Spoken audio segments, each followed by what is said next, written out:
Welcome to Eternal Darkness, where nightmares come to life. I'll be your host through these twisted tales tonight.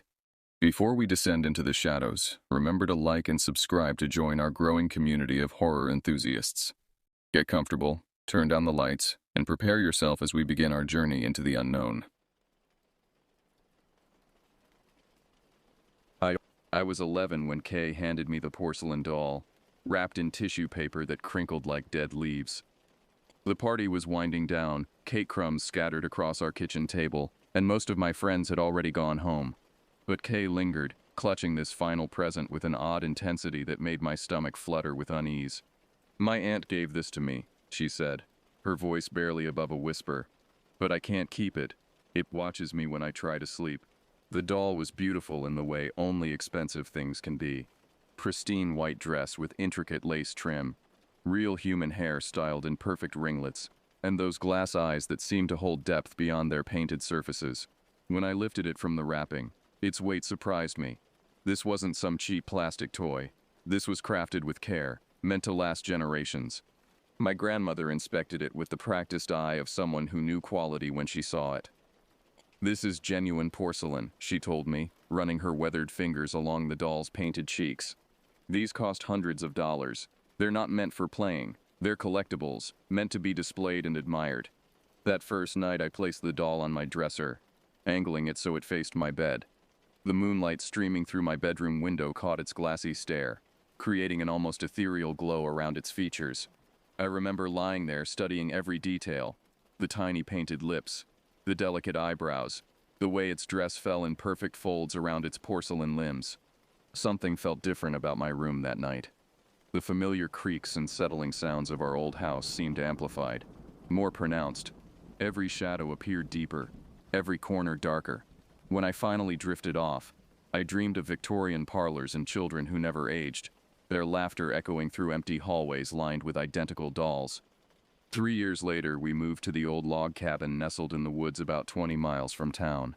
The place had character, hand-hewn beams, a stone fireplace that dominated the living room, and windows that let in filtered sunlight through ancient oak trees. My doll had traveled with me through every move, carefully wrapped and protected in a special box my grandmother had bought specifically for it. By then, I had acquired the second doll, smaller, with auburn hair and a blue velvet dress, as an Easter gift from my parents. Where the larger doll exuded an elegant sophistication, this one possessed an almost childlike mischief in its painted expression. Together, they made quite a pair on my bedroom dresser. The cabin's atmosphere affected everyone differently. My parents loved the rustic charm and the peace of being surrounded by nature. I found it comforting, like living inside a storybook. But when my sisters came to live with us that fall, their reactions to both the house and my dolls were immediate and visceral. The first time my youngest sister entered my room, she stopped dead in her tracks, staring at the dolls with wide, frightened eyes. "Why are they looking at me like that?" she asked, backing toward the door. "Their eyes, they're following me." I laughed it off, explaining that it was just an optical illusion created by the way glass eyes were painted. But even as I dismissed her fears, I noticed something I hadn't before. When I moved from one side of the room to the other, the doll's gazes did seem to track my movement. It was subtle, barely noticeable unless you were specifically looking for it, but undeniably there. My middle sister's reaction was even stronger. She refused to sleep in our shared bedroom, until I agreed to turn the larger doll around to face the wall. "I can feel it watching me," she insisted, her voice shaking. "Even when I close my eyes, I can feel those glass eyes boring into me." To keep peace, I began rotating the doll each night, though I found their concerns somewhat amusing. After all, I'd lived with these dolls for years without incident. They were beautiful objects crafted with skill and artistry. What could possibly be frightening about them? As autumn deepened into winter, my sister's discomfort with the dolls only intensified. They began making specific requests about how the dolls should be positioned, with increasingly detailed instructions about angles and sight lines.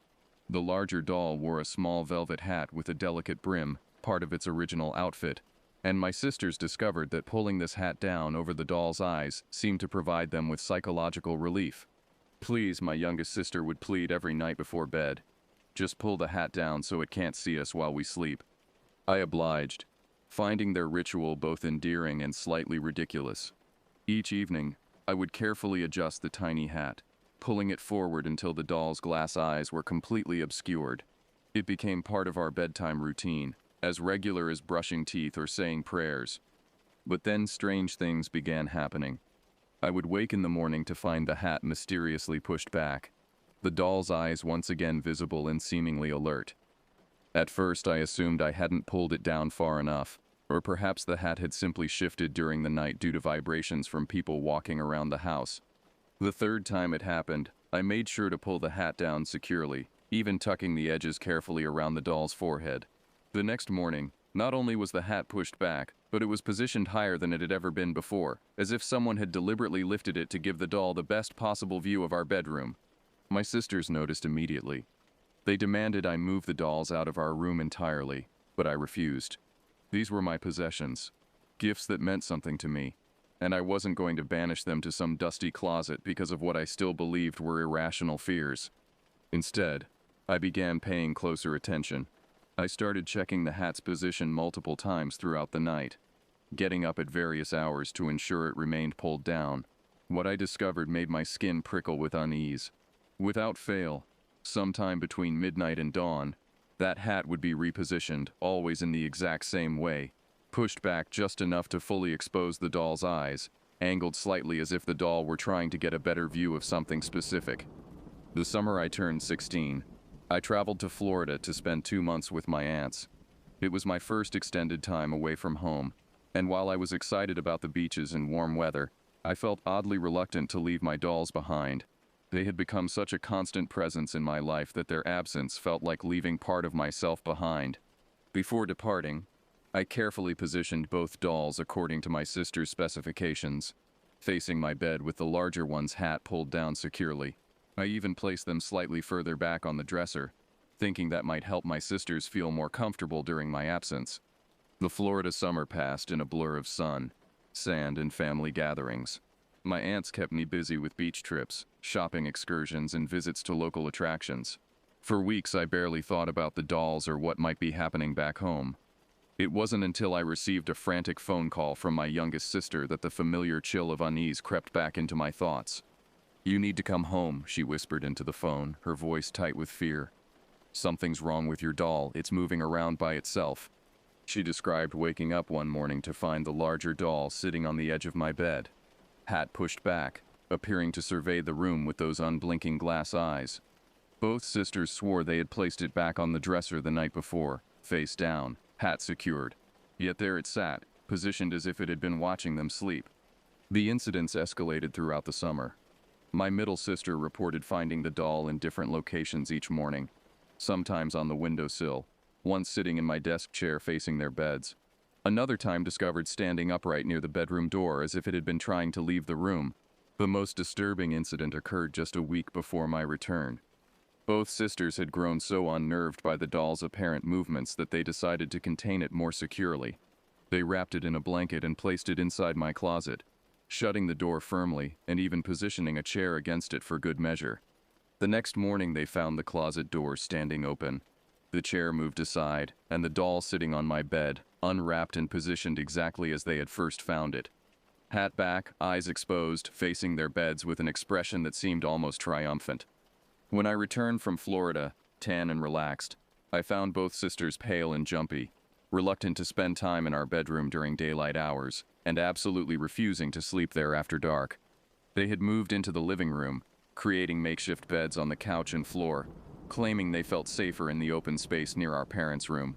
2 years later, after we had moved into our new house on the other side of town, I left for college. The new house was modern, bright, and cheerful, everything the old cabin hadn't been. I had hoped this change of environment might put an end to the strange occurrences surrounding my dolls, but distance seemed only to amplify their mysterious behavior.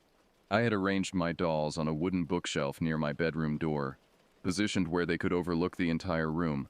The shelf also held several wooden boxes containing my jewelry and other small treasures, creating a small display area that pleased me greatly. It was during my second semester that my grandmother began reporting the sounds. She described them as rhythmic knocking, like someone rapping their knuckles against wood with deliberate, measured beats. The sounds always came from my room, always during the early morning hours when the house was otherwise completely quiet. "It's probably your mini fridge," she reasoned when she first mentioned it to me over the phone. "Those old units can make all sorts of strange noises when the compressor kicks in." But when I asked her to describe the sound more specifically, her explanation didn't match anything a refrigerator might produce. These weren't the mechanical hums, clicks, or rattles typical of appliances. These were deliberate, purposeful sounds. 3 sharp raps, followed by a pause, then 3 more raps, repeating in an endless cycle that sometimes lasted for hours. The pattern never varied. Rap, rap, rap. Silence. Rap, rap, rap. Silence. It was too regular to be random, too purposeful to be mechanical. My grandmother timed the intervals and discovered they occurred exactly every 30 seconds, with precision that would have been impossible for any natural settling or expansion of the house's materials. On the 3rd morning of these disturbances, my grandmother decided to investigate. She crept down the hallway toward my room, following the sound to its source. As she approached my door, the knocking grew louder, more insistent. She could pinpoint its origin to the exact area where I kept my dolls and wooden boxes. But the moment she turned the doorknob, the sound ceased completely. She entered the room, examined the mini fridge, checked all the wooden surfaces for signs of shifting or movement, but found nothing out of place. The dolls sat exactly where I had left them, their glass eyes reflecting the morning sunlight streaming through my windows. Yet as soon as she returned to her bedroom and closed the door, the knocking resumed with the same methodical persistence. This happened every time she approached my room over the next several weeks. The sounds would continue right up until the moment she touched my doorknob, then stop so abruptly it left her ears ringing in the sudden silence. When I returned home for spring break, my grandmother insisted I investigate the mysterious sounds myself. I spent one entire afternoon examining every inch of my room, checking for loose boards, examining the mini fridge's internal mechanisms, even testing the stability of the wooden bookshelf. Everything appeared normal. Yet my grandmother's accounts were so detailed and consistent that I couldn't dismiss them as imagination. It was during this visit that my parents' friend Heather learned about the dolls and their alleged supernatural activities. Heather had always been fascinated by ghost stories and claimed to have had several paranormal experiences of her own. When she heard about the moving hat, the changing positions, and the mysterious knocking, she begged me to let her see the dolls for herself. I was reluctant to allow anyone into my room without supervision. These were precious possessions after all, and I didn't appreciate people handling them without permission. But Heather was persistent, and my parents encouraged me to let her satisfy her curiosity.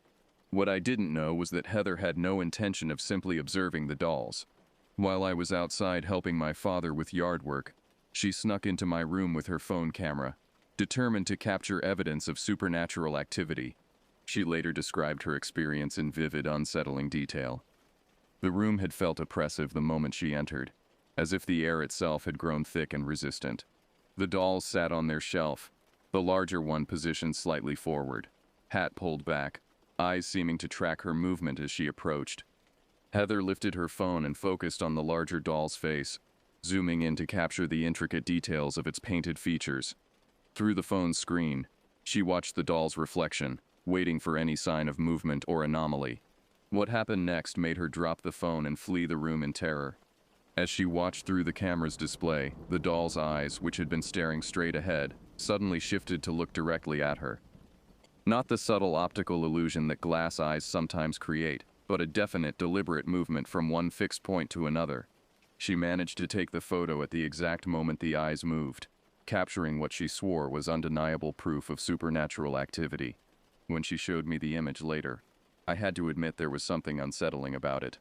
The doll's expression seemed more alert, more aware than I had ever noticed before. Its eyes appeared to have depth and intelligence that transcended mere painted glass. But what disturbed me most was realizing that someone had been in my room without permission, handling my possessions and violating my privacy. From that day forward, I made sure my bedroom door was always locked when I wasn't home, and I moved the dolls to a position where they faced the door itself, as if they were now serving as guardians of my personal space. As I entered my senior year of college, the incidents involving my dolls became more frequent and more difficult to rationalize away. During one particularly stressful finals week, I was studying late in my room when I heard a soft thudding sound behind me. I turned to see the smaller doll lying face down on the floor, having apparently fallen from its shelf position. I picked it up, examining it carefully for any damage. The porcelain was uncracked, the clothing intact. But as I held it in my hands, I noticed something that made my pulse quicken. The doll felt warm, as if it had been sitting in direct sunlight, despite the fact that my room was lit only by a desk lamp and the shelf received no direct heat from any source. More disturbing still was the way the doll's hair had become disheveled, as if someone had been running their fingers through it. The strands were tangled and wild, completely different from the neat, styled appearance it had maintained for years. When I tried to smooth the hair back into place, several strands came loose in my hands, far more than normal wear should have caused. As I worked to restore the doll's appearance, I found myself studying its face more intently than I had in years. There was something different about its expression, something I couldn't quite identify. The painted features were identical to what I remembered, yet somehow the overall effect had changed.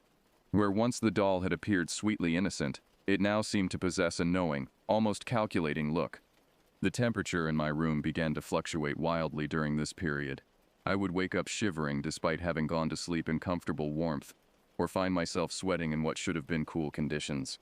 My roommates never experienced similar temperature changes in their rooms, and maintenance could find nothing wrong with our heating and cooling systems.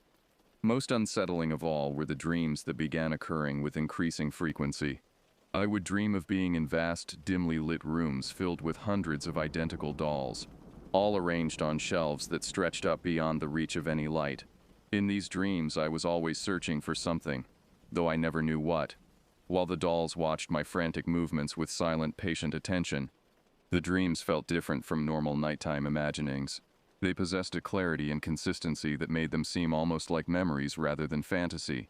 I would wake with the distinct impression that I had actually been somewhere else, that some part of me had spent the night wandering through those endless galleries of watching eyes. Now, at 22, I continue to live with my dolls despite everything that has happened over the years. They sit in my current apartment, positioned on a shelf near my desk where I can see them as I work.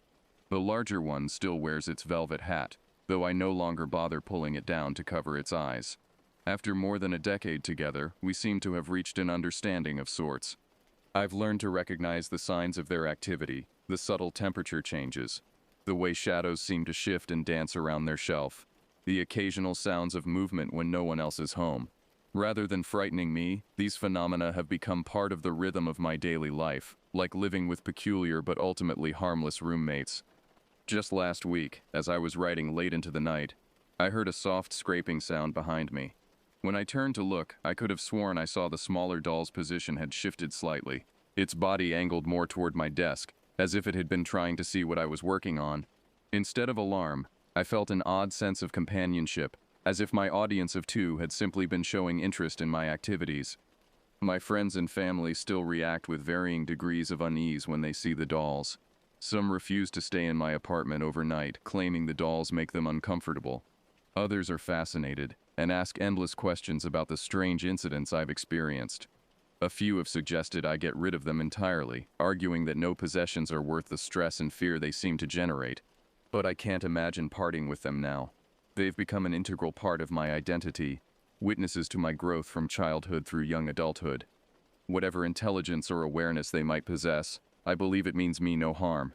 We've coexisted for too many years, through too many changes and challenges, for our relationship to be purely malevolent. Sometimes during quiet evening hours I find myself talking to them, not because I expect responses, but because their constant presence has made them confidants of a sort. I tell them about my day, my worries, my plans for the future. Their glass eyes reflect my words back to me with what I choose to interpret as understanding rather than judgment. There are moments when I catch myself wondering what they might say if they could speak, what stories they might tell about the years we've spent together. But then I remember the old warning my grandmother mentioned long ago, that you should never break a china doll, lest the spirit inside take its revenge. Perhaps some mysteries are better left unsolved. Perhaps some companions are meant to remain beautiful, silent, and slightly unsettling, as long as they continue to watch over me with those enigmatic glass eyes, offering their own form of protection and presence. I think I can live with not knowing exactly what lies behind their painted smiles. After all, everyone needs someone to keep them company in the darkness, even if that someone happens to be made of porcelain and dressed in lace.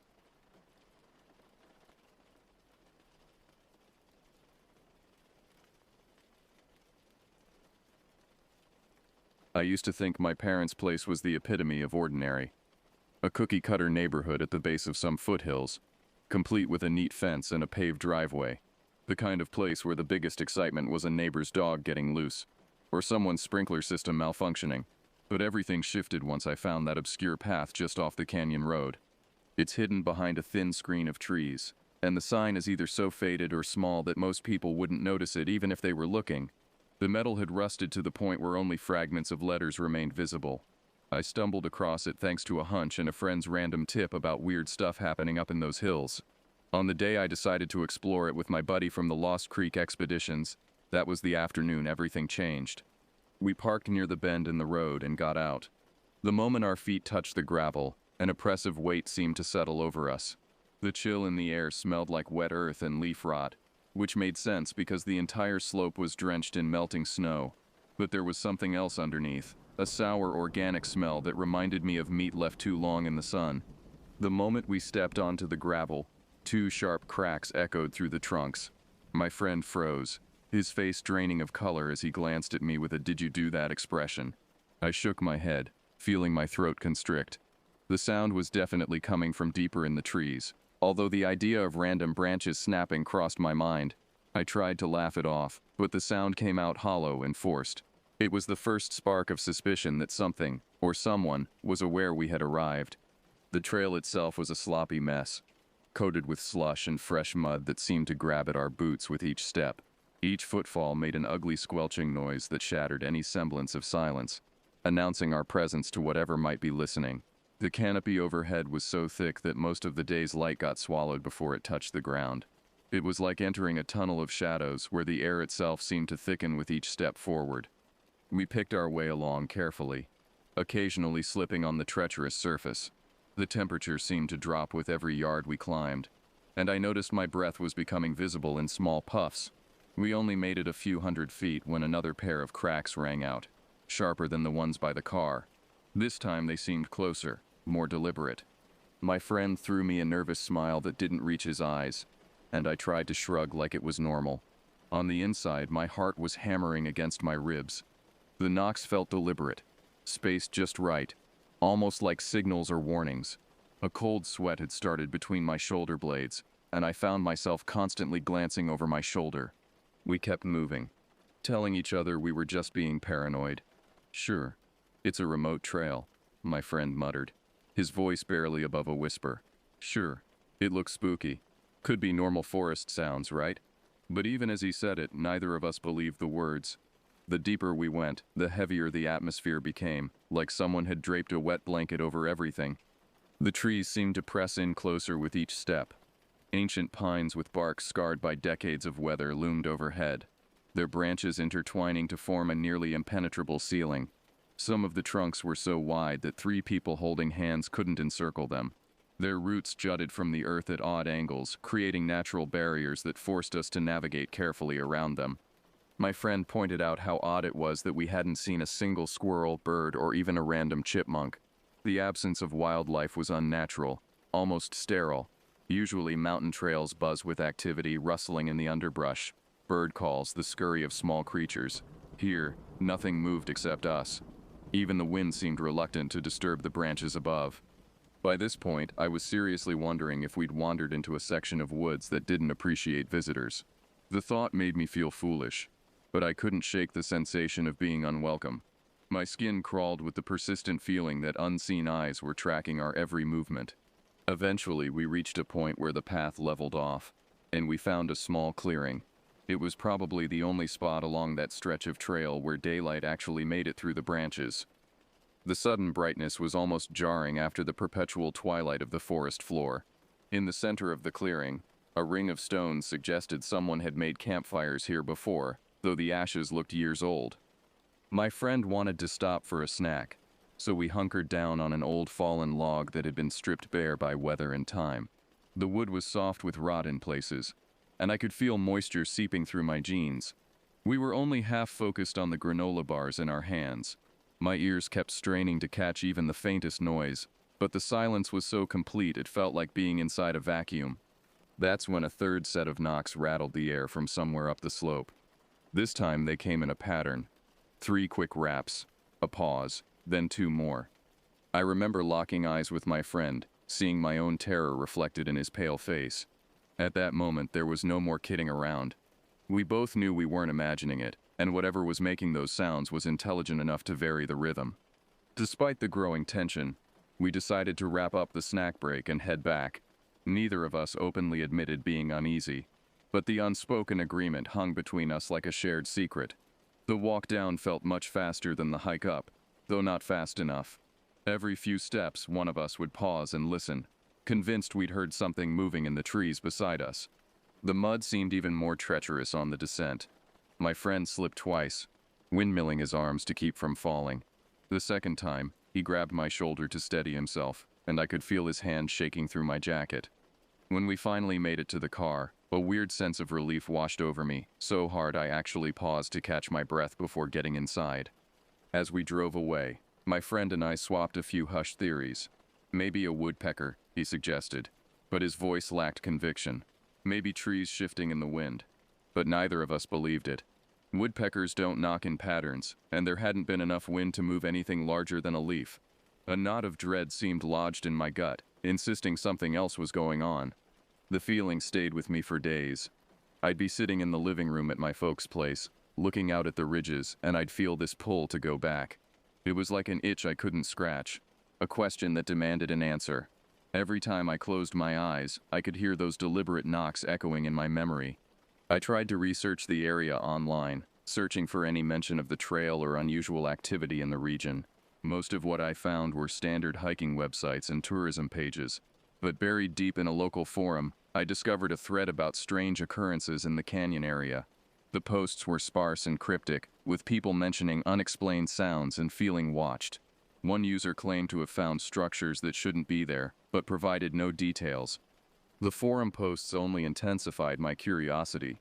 I found myself planning a return trip, despite every rational part of my brain screaming that it was a terrible idea. Something about that place had gotten under my skin, and I knew I wouldn't find peace until I understood what was happening up there. I ended up returning to that trail on my own not long after. The compulsion to go back was stronger than my fear, though barely. I told myself I needed to know if the experience was real or just some shared delusion brought on by the spooky atmosphere. At least that's what I told myself. This time I came prepared. I brought a better flashlight, extra batteries, and my phone fully charged. I also packed more water and food than necessary, just in case I decided to stay longer or got lost. The rational part of my mind kept insisting this was all a waste of time, but my gut told me otherwise. Every trip was the same. Slick ground, murky light, an uncanny hush that seemed to swallow even my footsteps. But there were new details I hadn't noticed before. Scratch marks on tree bark at eye level, too deep and too wide to be from normal wildlife. Areas where the underbrush had been flattened in perfect circles, as if something large had bedded down there. The knocks were still there too, echoing sporadically as if they were following my progress up the trail. On my third solo trip, I ventured further than I'd gone before. The trail continued past the clearing we'd stopped at, winding deeper into the mountains. The trees grew even larger here, their trunks disappearing into the shadows above. Some had fallen across the path, creating natural bridges I had to crawl under or climb over. It was here that I made my first truly disturbing discovery. Wedged into the fork of a massive oak tree, about 7 feet off the ground, was what looked like a bundle of sticks. But as I got closer, I realized it wasn't random debris. The sticks had been woven together with strips of bark, creating a crude basket or nest-like structure. Inside, I could see what looked like bones, small ones, possibly from rabbits or other small animals. My hands were shaking as I took out my phone to take pictures. The moment the camera flash went off, the forest erupted in a chorus of sounds. Not knocking this time, but a series of harsh, guttural calls that seemed to come from multiple directions at once. The sounds were unlike anything I'd ever heard. Not quite animal, but not human either. They echoed off the trees, creating a disorienting cacophony that made it impossible to tell how many sources there were. I ran. Not a dignified retreat, but a full-on panicked sprint down that muddy trail. I slipped and fell twice, scraping my palms raw on rocks and tree roots. Behind me, the calls continued, growing louder and more aggressive. They followed me almost to the parking area before finally fading away. My mom eventually tagged along on one of these outings. During a cold, overcast morning in late winter, she'd been curious about my frequent trips to that old trail, and I figured having company might make the experience less intense. I was wrong. We didn't talk much on the drive up, both of us lost in our own thoughts. The weather was particularly grim that day, with low-hanging clouds that seemed to press down on the mountains. The air was thick with moisture, and I could smell rain coming. We made it to the top third of the path before anything happened. My mom was breathing hard from the climb, and I suggested we take a break. We'd barely sat down on a moss-covered boulder when the knocks started, but this time was different. Instead of the sporadic random sounds I'd grown accustomed to, these came in rapid sequences from multiple directions. It was like being surrounded by an invisible orchestra of percussion instruments. My mom's face went white. She gripped my arm so hard I could feel her nails through my jacket. "What is that?" she whispered, her voice barely audible above the sounds echoing through the trees. I could only shake my head. The knocks continued for what felt like hours but was probably only a few minutes, growing more complex and layered. Sometimes they seemed to answer each other, creating an intricate rhythm that suggested communication. Neither of us dared speak above a whisper after that. We sat frozen on that boulder, both afraid to move and afraid to stay. The knocks eventually faded, but the silence that followed felt even more ominous. It was pregnant with possibility, as if something was waiting for us to make the next move. When we finally worked up the courage to leave, my mom walked so close behind me that she kept stepping on my heels. Every few steps she'd grab my shoulder and we'd both freeze, listening for any sign of pursuit. The walk back to the car felt like it took forever, and neither of us said a word during the drive home. That evening my mom pulled me aside. "I don't want you going up there alone anymore," she said, her voice shaky but firm. "There's something wrong with that place, something dangerous." I wanted to argue, to tell her it was probably just natural forest sounds, but the words stuck in my throat. Deep down I knew she was right, but I couldn't stay away. The trail had become an obsession, a puzzle I couldn't solve. Against my better judgment and my mom's warnings, I found myself returning again and again. Each visit revealed new details, new mysteries that demanded investigation. It was during one of these solo expeditions that I discovered the first structure. I'd been following a game trail that branched off from the main path, curious to see where it led. The trail wound through a grove of aspens, whose white bark seemed to glow in the filtered sunlight. It was here, in a small depression surrounded by these ghostly trees, that I found it. At first glance, it looked like a natural formation, a cluster of fallen branches and logs arranged in a rough circle, but as I got closer, the deliberate nature of the construction became obvious. Long, straight branches had been carefully balanced against each other, creating a dome-like structure about 6 feet across. Smaller branches had been woven between the larger ones, filling in gaps and creating walls.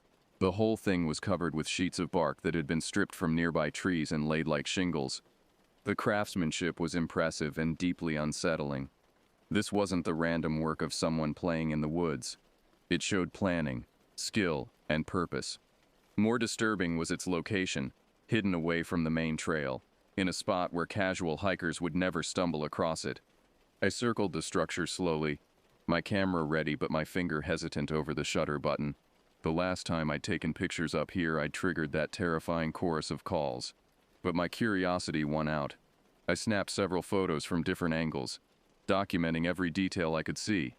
The entrance faced away from the trail, toward the deeper woods. Peering inside, I could see it was hollow, with enough space for a large person to sit or crouch. The floor was covered with a thick layer of leaves and what looked like animal fur. There was a smell too, musky and organic, like wet dog mixed with something wilder. As I backed away from the structure, I noticed other details I'd missed at first. The trees around the clearing showed signs of damage. Bark scraped away in long vertical lines, branches broken at uniform heights. Some of the aspen trunks had what looked like claw marks scored deep into the wood. The marks were too large and too high to be from any normal forest animal. I spent nearly an hour documenting everything I could see, taking photos and mental notes. But the whole time, I felt like I was being watched. The sensation was so strong it made my skin crawl. Every few minutes I'd spin around, convinced I'd catch sight of whatever was observing me. But the forest remained empty and silent. The discovery of the structure marked a turning point. What had started as curiosity about strange sounds had evolved into something much more serious. I was no longer just a hiker who'd stumbled onto something unusual. I was an investigator, and apparently I was getting too close to something that preferred to remain hidden. My next visit to the trail proved that point in the most terrifying way possible. I decided to return to the structure, hoping to find more clues about who or what had built it. The hike up was routine. The same muddy path, the same oppressive silence, the same feeling of being watched from the shadows. But when I reached the grove of aspens, the structure was gone. Not destroyed or collapsed, but completely absent, as if it had never existed. The branches and bark that had formed its walls were scattered around the clearing in seemingly random patterns. The carefully woven construction had been dismantled with the same precision it had been built. In its place, arranged in the exact center of where the structure had stood, was a deer skull. It sat upright on a bed of fresh pine needles, bleached white by weather and time. The empty eye sockets seemed to stare directly at me, and something about their hollow gaze made my stomach lurch. But the skull wasn't the worst part. Surrounding it in a perfect circle were photographs. My photographs. The pictures I'd taken of the structure, printed out and stuck to wooden stakes driven into the ground. Each image had been systematically destroyed, torn and shredded until they were barely recognizable. It was a message, clear and unmistakable. Stop looking, stop photographing, stop intruding. My hands were shaking so badly I could barely work my phone to take pictures of this new arrangement. But even as I did it, I knew I was crossing another line, escalating a conflict I didn't understand. The moment I pressed the shutter button, the forest exploded with sound. This time it wasn't just knocking or calls. It was a full cacophony of noise, branches breaking, heavy footsteps crashing through underbrush, and above it all a sound I can only describe as screaming. Not human screaming, but something primal and enraged that seemed to come from multiple throats at once. I ran harder than I'd ever run in my life. The sounds followed me down the trail, always just behind, always getting closer. Branches whipped at my face and thorns tore at my clothes, but I didn't slow down. It wasn't until I reached the parking area that the sounds finally stopped, cutting off abruptly like someone had thrown a switch. That should have been the end of it. Any rational person would have taken the hint and stayed away. But rationality had long since abandoned me. The trail had become more than an obsession. It was a compulsion I couldn't resist, even knowing the danger it represented. I returned one last time, 3 weeks after the incident with the destroyed photographs. I told myself I was just going to walk the lower section of the trail, nowhere near the groves or the clearings where I'd had my most disturbing encounters. I just wanted to prove to myself that I could still access the place without triggering whatever force guarded it. I made it about halfway up the trail before I realized how wrong I'd been. The forest felt different this time, more alive, more aware. Every step I took seemed to generate responses from the woods around me. Twigs snapped in the distance. Leaves rustled without any wind to move them. Shadows seemed to shift and flow between the trees, always just at the edge of my vision. When I reached the clearing where my friend and I had stopped for snacks on that first day, I found another arrangement waiting for me. This one was more elaborate than the deer skull. A rough circle had been cleared in the center of the space, and within it sat a collection of items that made my heart stop. There were bones. Yes, not just deer this time, but what looked like the remains of several different animals.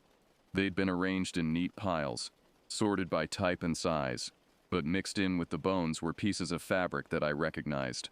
A strip of red flannel from the shirt I'd worn on my second visit, a piece of blue denim that matched the jeans I'd had on during my encounter with the structure, even a fragment of the sole from my hiking boot, carved away with surgical precision.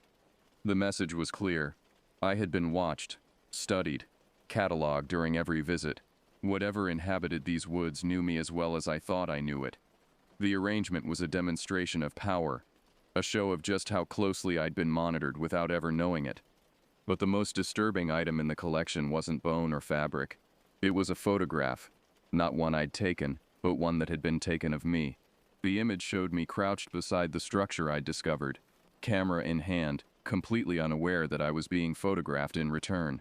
The quality was poor, as if taken from a great distance or in low light, but it was unmistakably me. I stared at that photograph for a long time, my mind struggling to process its implications. Someone or something had been watching me from the moment I'd started visiting the trail. They documented my activities just as I'd tried to document theirs. They'd collected pieces of my clothing, samples of my presence in their domain. The realization hit me like a physical blow. I wasn't the investigator in this scenario. I was the subject being studied, the specimen being observed and catalogued. Whatever intelligence inhabited these woods was far more sophisticated and patient than I'd ever imagined. I backed away from the arrangement slowly, fighting every instinct that screamed at me to run. This time I forced myself to leave with dignity, to show respect for whatever boundaries I'd been foolish enough to cross. As I walked down the trail for what I promised myself would be the final time, the forest remained silent. No knocking, no calls, no sounds of pursuit. It was the silence of something satisfied, something that had made its point and expected it to be heeded. I haven't returned to that trail since. The compulsion is still there, stronger some days than others, but it's tempered now by a healthy respect for forces I don't understand. That photograph sits in my desk drawer, a reminder of how much I don't know about the world around me and how dangerous curiosity can become when it ventures into territories that were never meant for human exploration. Sometimes late at night I wonder what would have happened if I'd kept pushing, kept investigating, kept trying to solve the mystery of that trail. But then I remember the arrangement in the clearing, the careful documentation of my presence, and the intelligence behind it all. Some mysteries are meant to remain unsolved, and some territories are meant to remain unexplored. The trail is still there, hidden behind its screen of trees, marked by its faded sign. Others will find it eventually, drawn by the same curiosity that pulled me in. I hope they're smarter than I was. I hope they recognize the warnings before they venture too deep. Because once you've seen what I've seen, once you know what's watching from those shadows, you carry that knowledge with you forever. And sometimes in the quiet moments before sleep, I can still hear those deliberate knocks echoing through the darkness, reminding me that some things are better left undisturbed.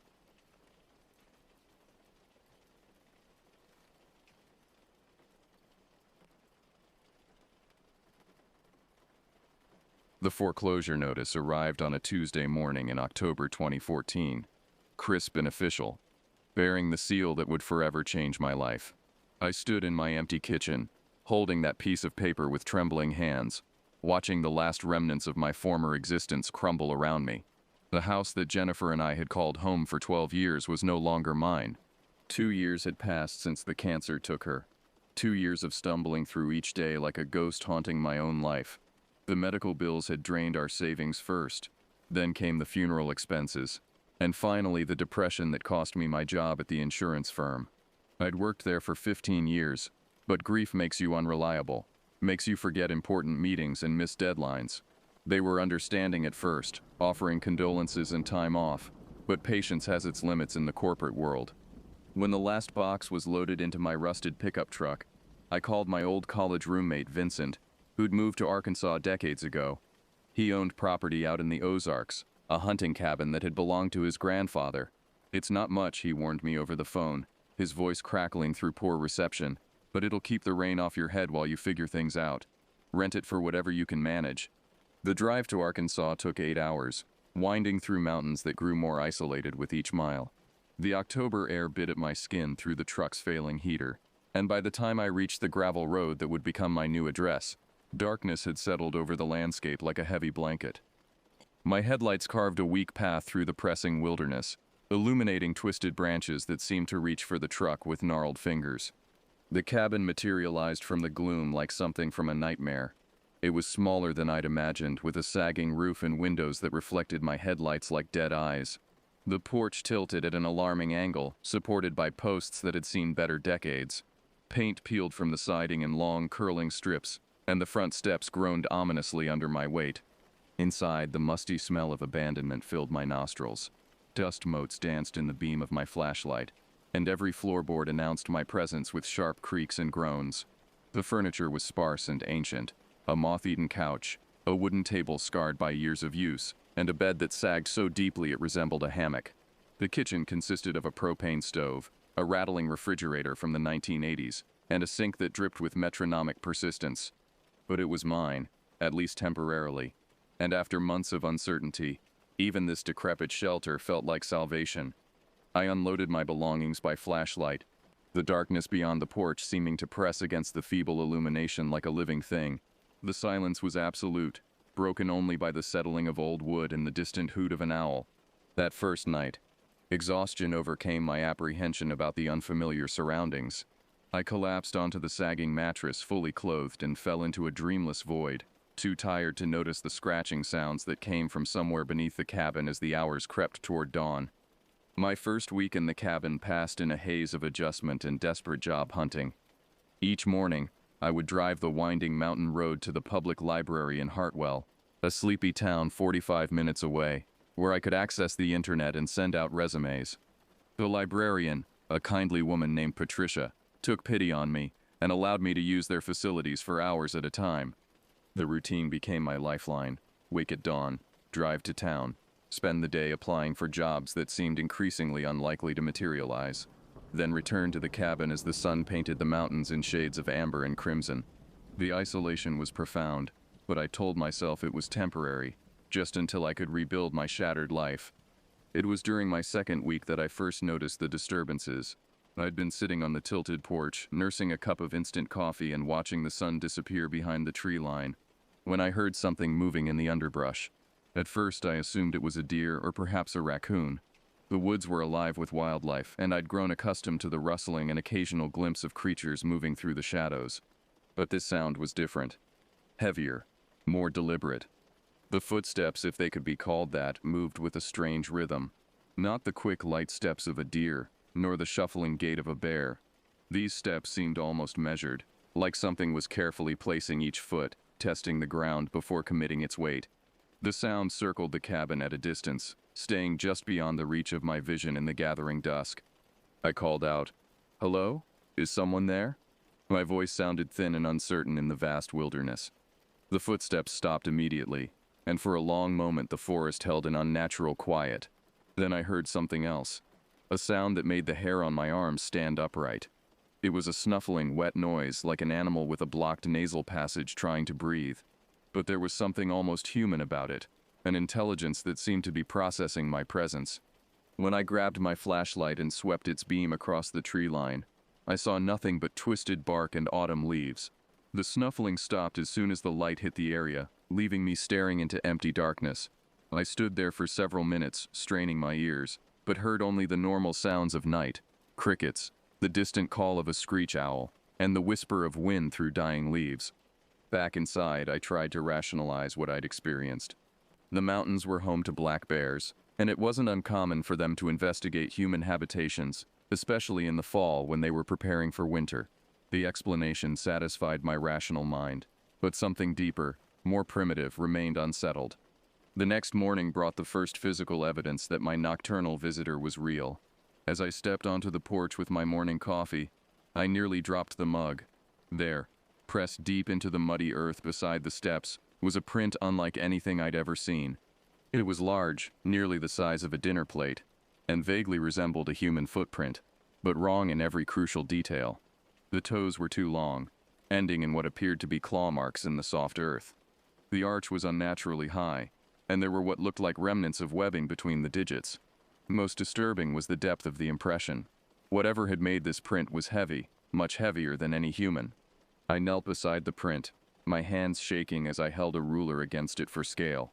13 inches long, 7 inches wide, pressed nearly 2 inches into rain-softened ground. I photographed it with my old digital camera, though the image seemed to lose something of the print's unsettling presence. As the morning progressed, I found more prints leading around the cabin in a rough circle. They approached the structure from multiple angles, as if their maker had been studying the building, learning its layout. Under the kitchen window, the prints came within feet of the foundation. Beneath my bedroom window, they stopped directly against the wall. The implications chilled me more than the October air. Something had spent time examining my temporary home, and from the depth and placement of the tracks it had done so while standing upright, like a human might. But no human foot had ever made those marks. The prints haunted my thoughts throughout the following days. I found myself checking and rechecking the doors and windows, making sure they were secure before settling in for the night. The cabin's isolation, which had initially felt peaceful, now seemed ominous. The nearest neighbors were the Garrison family, farmers who lived about half a mile up the mountain road, but they might as well have been on another continent when darkness fell. Sleep became elusive. Every creak of the old cabin's settling timbers, every gust of wind through the eaves, every natural sound of the forest night seemed magnified and threatening. I found myself lying rigid in the sagging bed, listening for any sound that didn't belong, any indication that my visitor had returned. On Thursday night of that week, my vigilance was rewarded with terror. I'd been dozing fitfully when a sound jolted me to full alertness. Something was scratching at the exterior wall of the cabin, just inches from where my head rested on the pillow. The scratching was rhythmic and persistent, like long nails or claws being drawn across wood in deliberate strokes. My heart hammered against my ribs as I lay frozen, afraid to move, afraid to breathe too loudly. The scratching continued for several minutes, moving along the wall from the bedroom toward the kitchen. I could hear the wood splintering slightly under whatever was making those marks. Could imagine deep gouges being carved into the cabin's weathered siding. When I finally summoned the courage to creep to the window and peer through the curtains, I saw nothing but darkness, but the scratching continued, now coming from the kitchen area. Whatever was out there was systematically working its way around the entire structure. I grabbed the baseball bat I'd taken to keeping beside the bed and made my way through the cabin, following the sound. In the kitchen, the scratching was directly beneath the window, close enough that I could hear the creature's labored breathing between the scraping sounds. Each breath was a wet, congested wheeze that spoke of diseased lungs or damaged airways. The urge to look outside was overwhelming, but every instinct screamed against drawing attention to myself. Instead, I pressed my back against the far wall and waited, gripping the bat with white knuckles, sweat beading on my forehead despite the cool night air. The scratching stopped abruptly. For several heartbeats, there was only silence. Then I heard something that nearly stopped my heart. A sound like knuckles rapping against the kitchen window, slow and deliberate. 3 measured knocks, a pause, then 3 more. It knew I was inside. It was trying to communicate, or perhaps trying to frighten me. The knocking continued for what felt like hours, but was probably only minutes. Each set of 3 raps separated by ominous silence. I remained motionless against the wall, hardly daring to breathe, until finally the sound ceased. When morning came, I found fresh scratches carved deep into the cabin's siding. They ran in parallel lines, 4 grooves side by side, as if made by claws or unusually long fingernails. The marks were at shoulder height for an adult human, but the spacing and depth suggested something with longer, stronger appendages than any person possessed. More disturbing were the smears around the kitchen window. A translucent, oily substance had been smeared across the glass, leaving streaks that caught the morning light with an iridescent sheen. The smell was indescribable, a mixture of wet fur, rotting meat, and something else, something that reminded me of the morgue where I'd gone to identify Jennifer's body. I spent that day in town, avoiding the cabin until necessity forced my return. At the library, I researched local wildlife, trying to find some rational explanation for what I'd experienced. Black bears could scratch and mark territory, but they didn't tap on windows with the measured patience I'd witnessed. Mountain lions were rare in Arkansas, and their claws wouldn't leave marks as deep and wide as what I'd found. As the sun set on my drive back to the cabin, dread settled in my stomach like a stone. Whatever was visiting me wasn't content to simply investigate anymore. It was escalating, becoming bolder, more assertive, and I had nowhere else to go. The weekend brought no relief from my tormentor's attention. If anything, the encounters became more frequent and more aggressive. Saturday night, I was awakened not by scratching or tapping, but by the sound of something heavy moving across the roof. The footsteps above my head were ponderous and deliberate, each one causing the old rafters to groan in protest. Whatever was up there was testing the roof's integrity, searching for weak spots. I listened in horror as it moved from one end of the cabin to the other, occasionally stopping to scratch or scrape at the shingles. At one point, debris began falling down the chimney, leaves, twigs, and what sounded like chunks of mortar from the old stonework. The creature was investigating every possible entry point, probing for weaknesses in my shelter's defenses. I spent the night huddled in the living room, clutching my baseball bat and staring at the ceiling, tracking the thing's movement by sound. Toward dawn, I heard it climbing down, the scrape of claws against the cabin's exterior walls making my teeth ache. Then came the worst sound yet, a low rumbling vocalization that seemed to come from deep within a massive chest. It wasn't quite a growl, wasn't quite a moan. It was the sound of something in pain, or perhaps expressing frustration at being unable to reach its goal. The sound raised every primitive alarm in my brain, triggering responses that predated human civilization.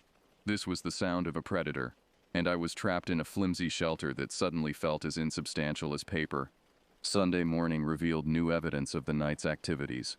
The roof showed obvious signs of damage. Several shingles had been torn away, and deep scratches marked the gutters. More prints surrounded the cabin, but these were different from the first ones I'd found. They seemed larger, deeper, and in several places they showed drag marks, as if whatever made them had been using its claws for purchase while climbing. But it was the discovery near the back door that truly shook me. Scattered across the small porch were the remnants of some unfortunate animal. Bones, mostly, picked clean and arranged in a rough pile. The skull appeared to be from a raccoon, but the long bones were cracked and splintered, suggesting they'd been broken to extract marrow. The arrangement wasn't random. The bones had been placed deliberately, almost like an offering or a warning. The message was clear. This is what happens to small, vulnerable creatures in these woods. That evening, I made a decision that in retrospect seems incredibly foolish. Instead of cowering inside the cabin, I decided to confront whatever was stalking me. I armed myself with my baseball bat and a heavy-duty flashlight, positioned myself on the porch, and waited. The sunset was spectacular that night, painting the Ozark Mountains in brilliant reds and golds. As darkness crept across the landscape, I sat in an old rocking chair and tried to project an air of calm confidence I didn't feel. My hands shook slightly on the bat handle, and every shadow seemed to conceal something threatening. I didn't have to wait long.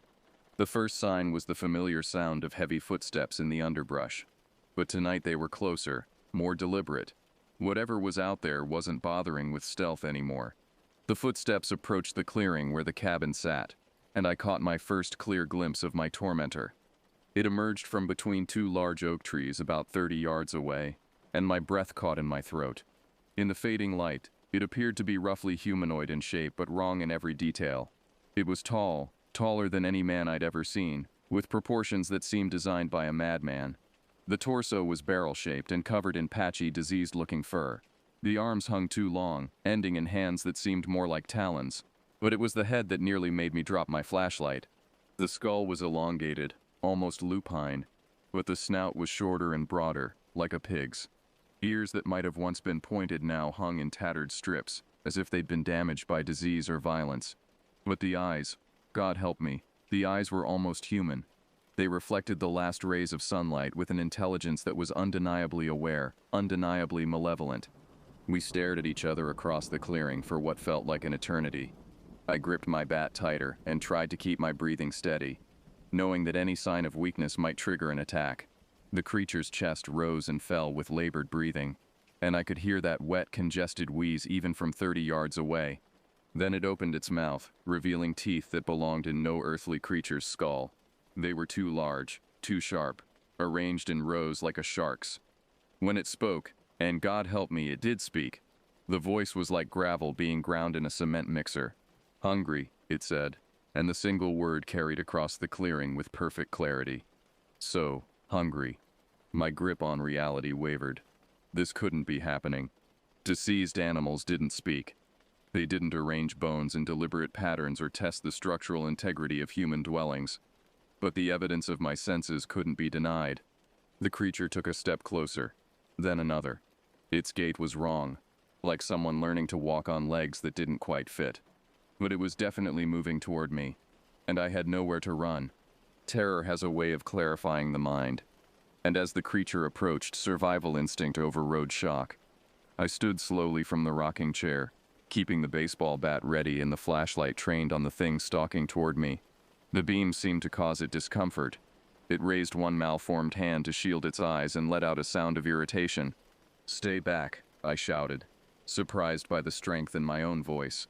"I'm warning you." The creature paused, tilting its elongated head like a dog trying to understand a command. Its lips pulled back in what might have been a smile, revealing even more of those horrific teeth. When it spoke again, the words were clearer, more formed. "Warm," it said, and the longing in that diseased voice was almost pitiable. "Been so cold, so long."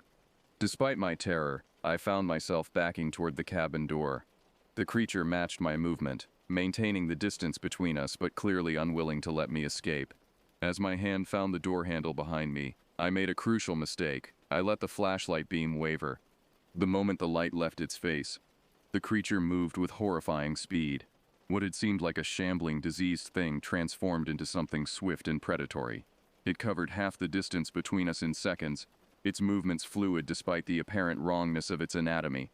I yanked the door open and threw myself inside, slamming it shut and throwing the bolt just as something heavy crashed against the exterior. The entire cabin shook with the impact, and I heard the creature's frustrated howl, a sound that seemed to come from every direction at once. For the next several hours, it circled the cabin like a wolf around a campfire. I could track its movement by sound, the scrape of claws on wood, the wheeze of labored breathing, the occasional impact as it tested doors and windows.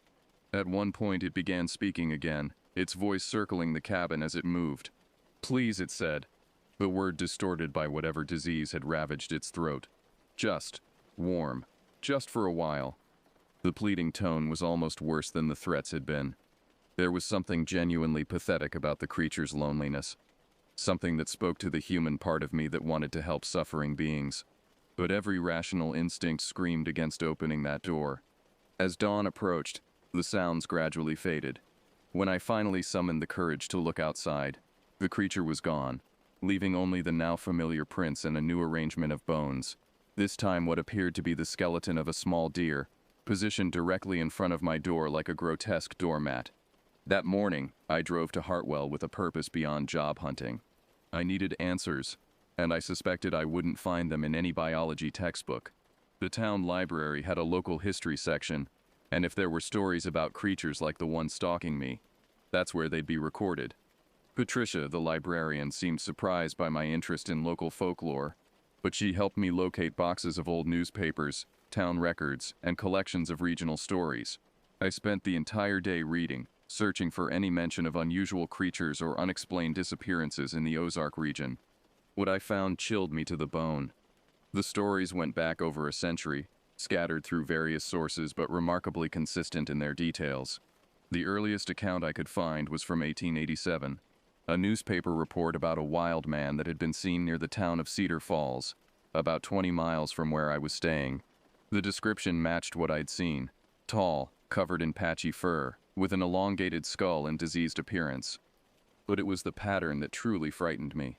The sightings occurred in roughly 20-year cycles, always in the same general area of the mountains.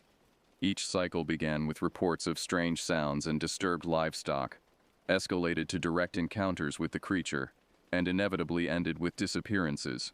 In 1908, 3 members of the Morrison family vanished from their homestead near Willow Creek. The only evidence found was their cabin, torn apart from the inside, and strange tracks leading into the deep woods. In 1929, a hunting party of 4 men disappeared during a week-long trip to the same region. Their camp was found destroyed, equipment scattered, and large quantities of blood soaking the ground. No bodies were ever recovered. The pattern continued through 1951, 1973, and 1995. Each cycle claimed between 2 and 6 victims, always people who were isolated, always in the same rough geographical area. The newspaper accounts grew more skeptical over the decades, dismissing the stories as folklore or attributing the disappearances to more mundane causes like bears or human predators. But I knew better. I'd seen the thing that stalked these mountains, heard its voice, looked into those almost human eyes. The creature was real, and if the historical pattern held true, it was entering another active phase, with me as its primary target. The most recent account I found was from a local man named Chester Polk, who claimed to have encountered the creature in 1995. His statement, recorded by an amateur historian, described an attack that left him scarred but alive. According to Polk, the thing had cornered him in a cave during a hunting trip, but had mysteriously withdrawn at sunrise, leaving him traumatized but breathing. "It spoke to me," Polk's statement read. "Talked about being hungry, about being cold and alone. But there was something else. Something it wanted more than food. It wanted warmth, not just body heat, but I don't know how to explain it. Like it wanted to be human again." The phrase again stuck with me as I drove back to the cabin that evening. What did that imply about the creature's origins? Had it once been human? Was this some kind of disease or curse that transformed people into the thing I'd encountered? As the sun set behind the mountains, I realized I was returning to face something far worse than I'd imagined. This wasn't just a dangerous animal or an unknown species. This was something that had been hunting in these woods for over a century, something that had claimed dozens of lives, and something that had marked me as its next victim. The knowledge I'd gained from my research brought no comfort, only the terrible certainty that I was living through the opening chapter of another cycle of disappearances. That night I barely slept at all, lying in the sagging bed with my baseball bat across my chest and my ears straining for any sound that didn't belong to the natural rhythm of the forest. The creature returned just after midnight, but its behavior had changed. Instead of the previous night's systematic investigation of the cabin's defenses, it seemed to be testing my psychological limits. It would approach the building, make just enough noise to wake me if I'd managed to doze, then retreat into the darkness for long periods before returning. The psychological warfare was devastatingly effective. Each time I began to relax, each time I started to believe it had finally lost interest and moved on, the sounds would resume. A scrape at the kitchen window, a thud against the back door, the creak of footsteps on the sagging porch. But worst of all were the words. "I know you're awake," it would whisper, its diseased voice carrying through the thin walls with impossible clarity. "Can smell your fear. Tastes like copper pennies and salt." Sometimes it would describe what it wanted to do to me, using language that was both sophisticated and utterly inhuman. Other times it would beg, pleading for warmth, for companionship, for relief from what it described as the endless cold inside. By morning I was exhausted and shaking, my nerves stretched to the breaking point. The creature had left more gifts, this time the carcass of what might once have been a dog. Though it was so mutilated I couldn't be certain. The bones were arranged in a pattern that seemed almost ritualistic, surrounding a message scratched deep into the dirt. Soon, I knew I had to get help, but who would believe such an incredible story? The local sheriff would probably assume I was having a breakdown, grief and isolation driving me to delusions. But I couldn't face another night alone with that thing stalking around the cabin. That afternoon I drove to the Garrison farm and tried to explain my situation to Tom Garrison, the patriarch of the family I'd barely met. He listened with the patience of a man accustomed to dealing with troubled neighbors, but I could see the skepticism in his weathered face. "We've heard stories about that area," he admitted when I finished my account. "My grandfather used to say there were things in those deep woods that were better left alone. But I always figured it was just old-timer talk, you know? Stories to keep kids from wandering off." Still, he agreed to lend me his shotgun and a box of shells, and he gave me his phone number with instructions to call if things got worse. "Though I should warn you," he added as I was leaving, "phone service can be spotty up in those hills. Sometimes the lines go out for days at a time." That evening, I felt marginally more secure with the shotgun beside me, but I knew that whatever stalked these mountains had survived for over a century. It wouldn't be deterred by conventional weapons. The creature's arrival was announced by a sound I'd never heard before, a keening wail that seemed to come from every direction at once. It was a sound of pure anguish, the cry of something in unimaginable pain. Despite my terror, I felt a stab of sympathy for whatever could produce such a heartbreaking noise. But sympathy vanished when I saw what it had brought me. Through the kitchen window, barely illuminated by the cabin's dim interior lights, I could see the creature standing in the clearing. It held something in its elongated arms, something that it placed carefully on the ground before retreating a few steps. When I finally worked up the courage to investigate with my flashlight, I discovered a child's jacket, small pink with cartoon characters on the front. The fabric was torn and stained with something dark, and it carried a smell that made my stomach churn. The message was clear. This thing didn't just hunt adults. Children were also prey. "Do you like my present?" the creature called from the darkness, its voice carrying a sick parody of childish pride. "Found it in the old places, the deep caves where the echo never stops. There are so many presents down there, so many friends who wanted to stay warm." I gripped the shotgun tighter, knowing that whatever lived in those mountains had been collecting trophies for decades. The pink jacket wasn't just a threat, it was evidence of unspeakable crimes. "What do you want from me?" I shouted into the darkness, my voice cracking with fear and rage. The creature's laugh was like glass breaking in a blender. "Want to be warm again. it replied. Want to remember what it feels like to be inside. Safe inside, warm skin, warm thoughts. Been cold so long, so very long. The implication hit me like a physical blow. The thing didn't just want to kill me. It wanted to somehow take my place, to inhabit my body or my life. The phrase from Chester Polk's account echoed in my mind. Like it wanted to be human again. That night was the longest of my life. The creature didn't just circle the cabin or test its defenses. It began a systematic assault on my sanity, describing in vivid detail what it claimed to remember from its previous victims. It spoke of their last moments, their fears, their desperate attempts to escape or bargain for their lives. Most disturbing were the times when its voice seemed to change, becoming softer, more human. During these episodes, it would speak as if it were one of its victims, begging for help, pleading for someone to find them, to bring them home. The performance was so convincing that more than once I found myself moving toward the door before reason reasserted itself. Please, it said in what sounded like a child's voice, the words muffled as if spoken through tears. I want my mommy. It's so dark down here, and it smells bad. Please come find me. I pressed my hands over my ears, but the voice seemed to come from inside my head. I'm scared, the thing continued, now sounding like an elderly woman. Harold, is that you? I've been waiting so long. Please don't leave me here in the dark. The psychological torture continued until dawn, each voice carefully crafted to tug at my sympathy, to convince me to open the door and venture outside. By the time the sun finally rose, I was sobbing uncontrollably, my grip on reality hanging by the thinnest of threads. When I looked outside that morning, the pink jacket was gone. In its place was a photograph, old and water-stained but clearly showing a little girl with pigtails and a bright smile. On the back, in fading ink, someone had written Amy Sullivan, age 7.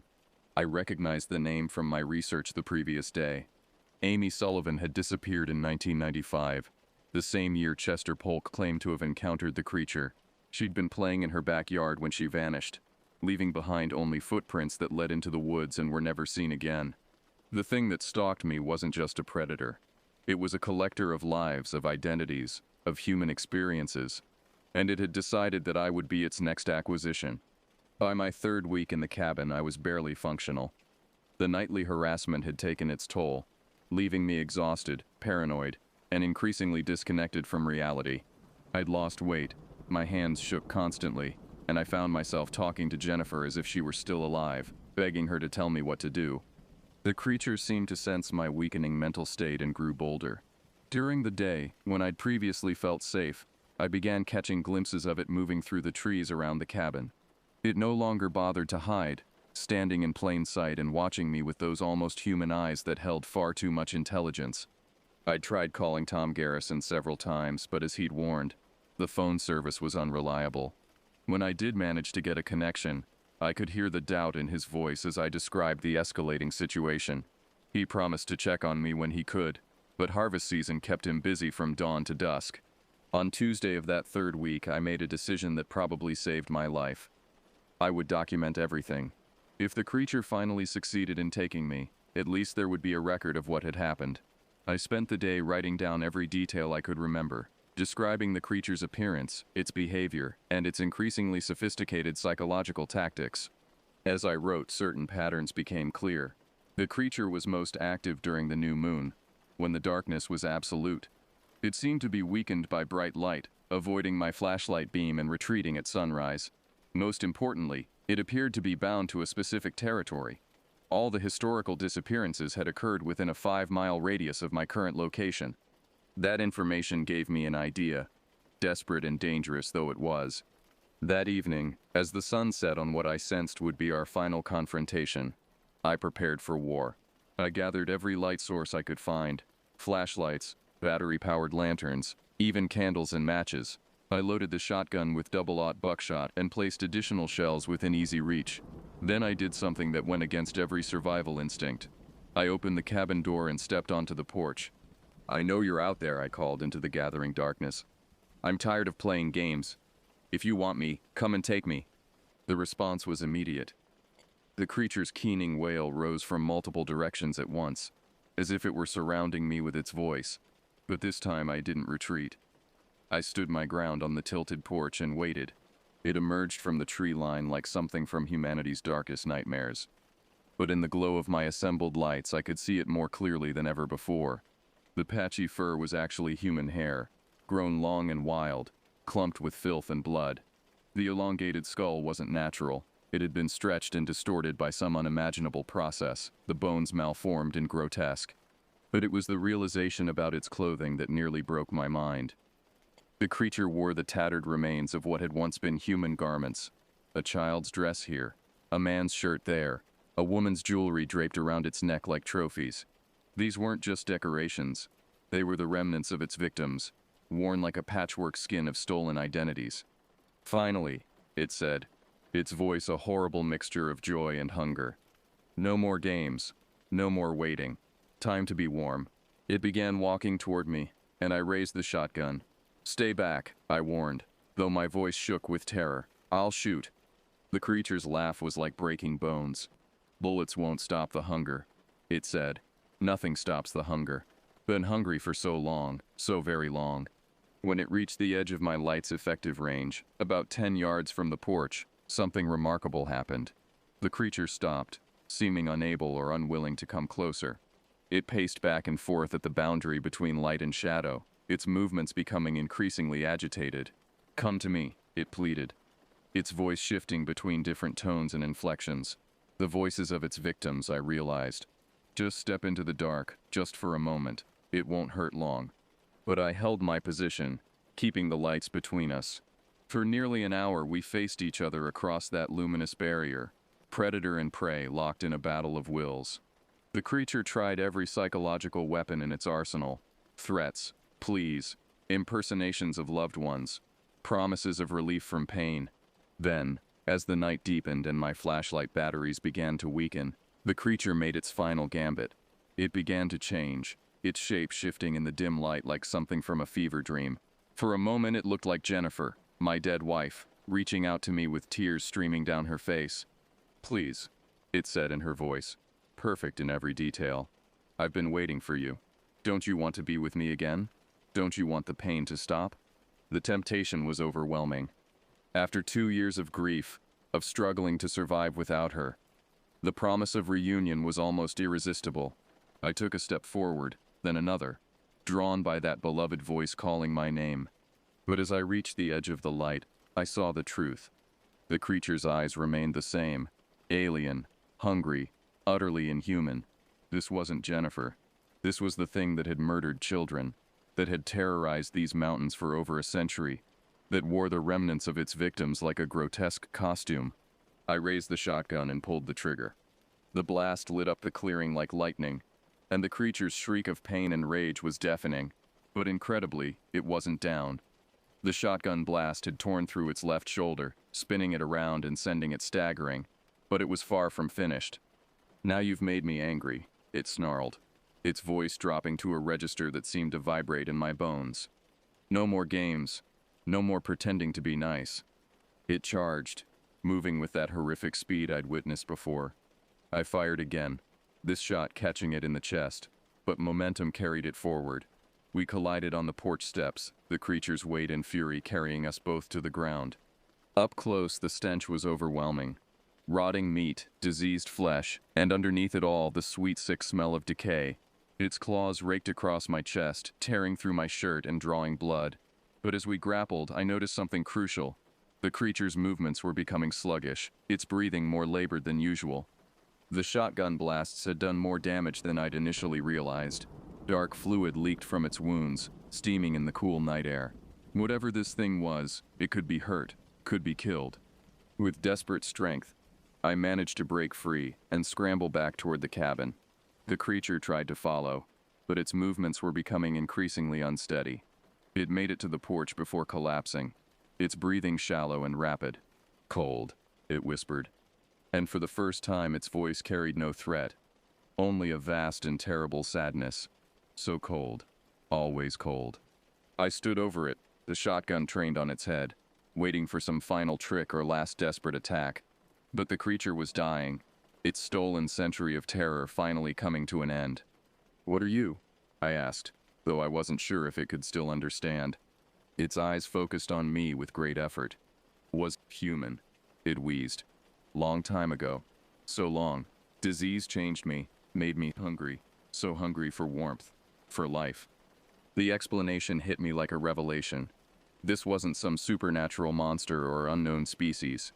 It was a human being, transformed by some hideous disease into a predator that could only survive by consuming others. The cycles of disappearances, the 20-year intervals, they marked the creature's periods of weakness, times when it needed to feed to sustain its unnatural existence. The others, I said. The people you killed. They didn't deserve to die. Needed their warmth. It replied, its voice fading. Needed to remember what it felt like to be alive. With those words, the creature's eyes went blank, and the thing that had terrorized the Ozark Mountains for over a century finally died. Its body began to decompose almost immediately, as if it had been held together by will alone. Within minutes, only bones remained, ancient and brittle, crumbling to dust in the cool mountain air. I didn't stay to see the sunrise. With the creature's remains dissolving into the mountain soil, I threw my belongings into my truck and drove away from that cursed place as fast as the winding roads would allow. I didn't stop until I reached Little Rock, and even then I kept driving until I reached Memphis, putting as much distance as possible between myself and the Ozark Mountains. The physical wounds healed quickly. The creature's claws had left only shallow scratches across my chest, but the psychological scars took much longer to fade. For months I jumped at every unexpected sound, checked and rechecked locks on doors and windows, and found myself unable to sleep in complete darkness. I never returned to Arkansas. Never spoke to Vincent about what had happened in his cabin. What could I have said? That his family's hunting retreat sat on the territory of a diseased human turned predator. That for over a century, something inhuman had been using the surrounding caves as a charnel house for stolen lives. Instead, I called him from Memphis and told him I'd found work. That I was grateful for his help but wouldn't be needing the cabin anymore. He seemed relieved, though he didn't say why. Later, I wondered if his family had always known something was wrong with that area.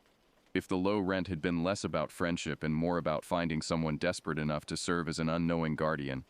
I settled in Tennessee, found steady work, and slowly began to rebuild my life. The grief for Jennifer never fully disappeared, but the terror of those 3 weeks had somehow put it in perspective. I was alive, I was human, and I had survived an encounter that had claimed dozens of others over the decades. But I never forgot the creature's final words about remembering what it felt like to be alive. In a twisted way, those 3 weeks of horror had reminded me of the same thing. Facing imminent death had stripped away the depression and apathy that had consumed me since Jennifer's passing. Terror, it turned out, was a more effective cure for despair than any therapy or medication. Years later, I did some follow-up research on the Ozark disappearances. The pattern that had terrified me, the 20-year cycles of vanishing people, had been broken. No new disappearances were reported in the area after 2014. The caves where the creature had claimed to keep its presence were eventually explored by spelunkers and found to contain the remains of dozens of people spanning over a century. The authorities attributed the deaths to a serial killer who had operated in the region for decades before finally dying or moving on. They never found a suspect, never identified the specific perpetrator. The case was filed away as a cold file, another unsolved mystery in law enforcement archives. I knew better. I knew that the thing responsible had died on a tilted porch in the Arkansas mountains, brought down not by superior firepower or clever tactics, but by the simple fact that even unnatural life has its limits. The creature had sustained itself for over 100 years by consuming others, but eventually the disease that had transformed it had consumed the host as well. Sometimes, late at night, I think about the children whose voices the creature had mimicked, the families who never learned what happened to their loved ones. I think about Chester Polk, who had somehow survived an encounter in 1995, and wonder if his survival had been planned, if the creature had let him live to spread stories that would bring more curious victims to the mountains. But mostly I try not to think about it at all. I've built a new life, found some measure of peace, even managed to form new relationships. The cabin in the Ozarks feels like something from a nightmare, a chapter in someone else's story. Yet on nights when the moon is dark and the wind carries strange sounds, I find myself checking the locks one more time, making sure the lights are working, and listening for the sound of footsteps that don't quite match any earthly creature's gait. because I learned something in those mountains that I'll never forget. There are things in the dark corners of our world that hunger for more than food. They hunger for the warmth of human life itself, and they will never stop searching for it. The thing that stalked me is dead, crumbled to dust in the Arkansas soil. But somewhere else, in some other isolated corner of our world, something similar might be stirring, growing hungry, beginning its own cycle of terror. I pray to God that when it does, it chooses someone stronger than I was, someone better prepared for the fight, because the next person might not be so lucky.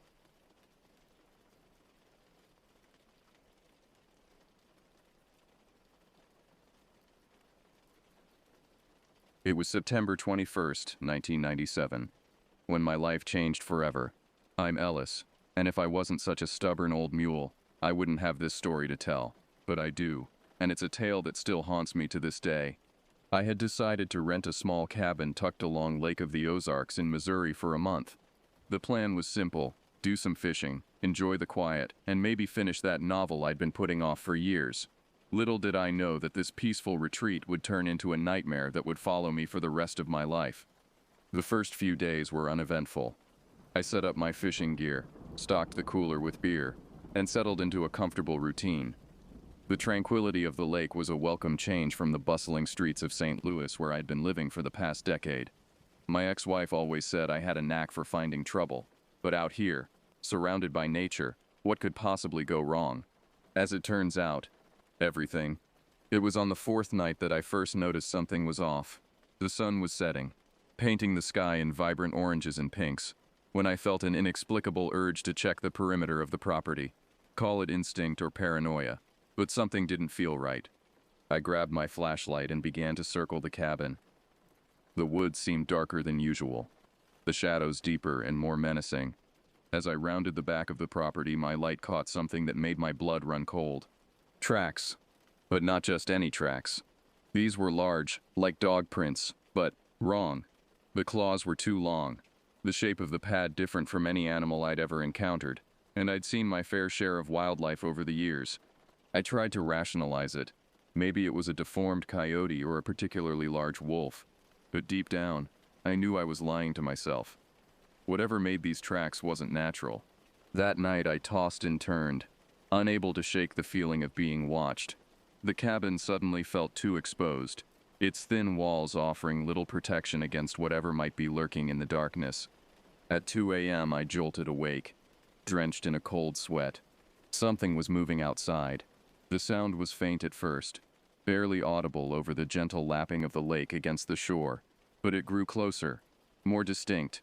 Heavy footfalls, the snapping of twigs, and a low guttural sound that was unlike anything I'd ever heard before. I lay there frozen in fear, straining my ears to track the movement outside. The cabin was just one big room, with nowhere to hide if something decided to break in. My eyes darted to the rifle I'd left leaning against the far wall. It might as well have been miles away. That's when I saw it. Moonlight filtered through the trees, casting long shadows across the ground. And there, just beyond the tree line, stood a figure.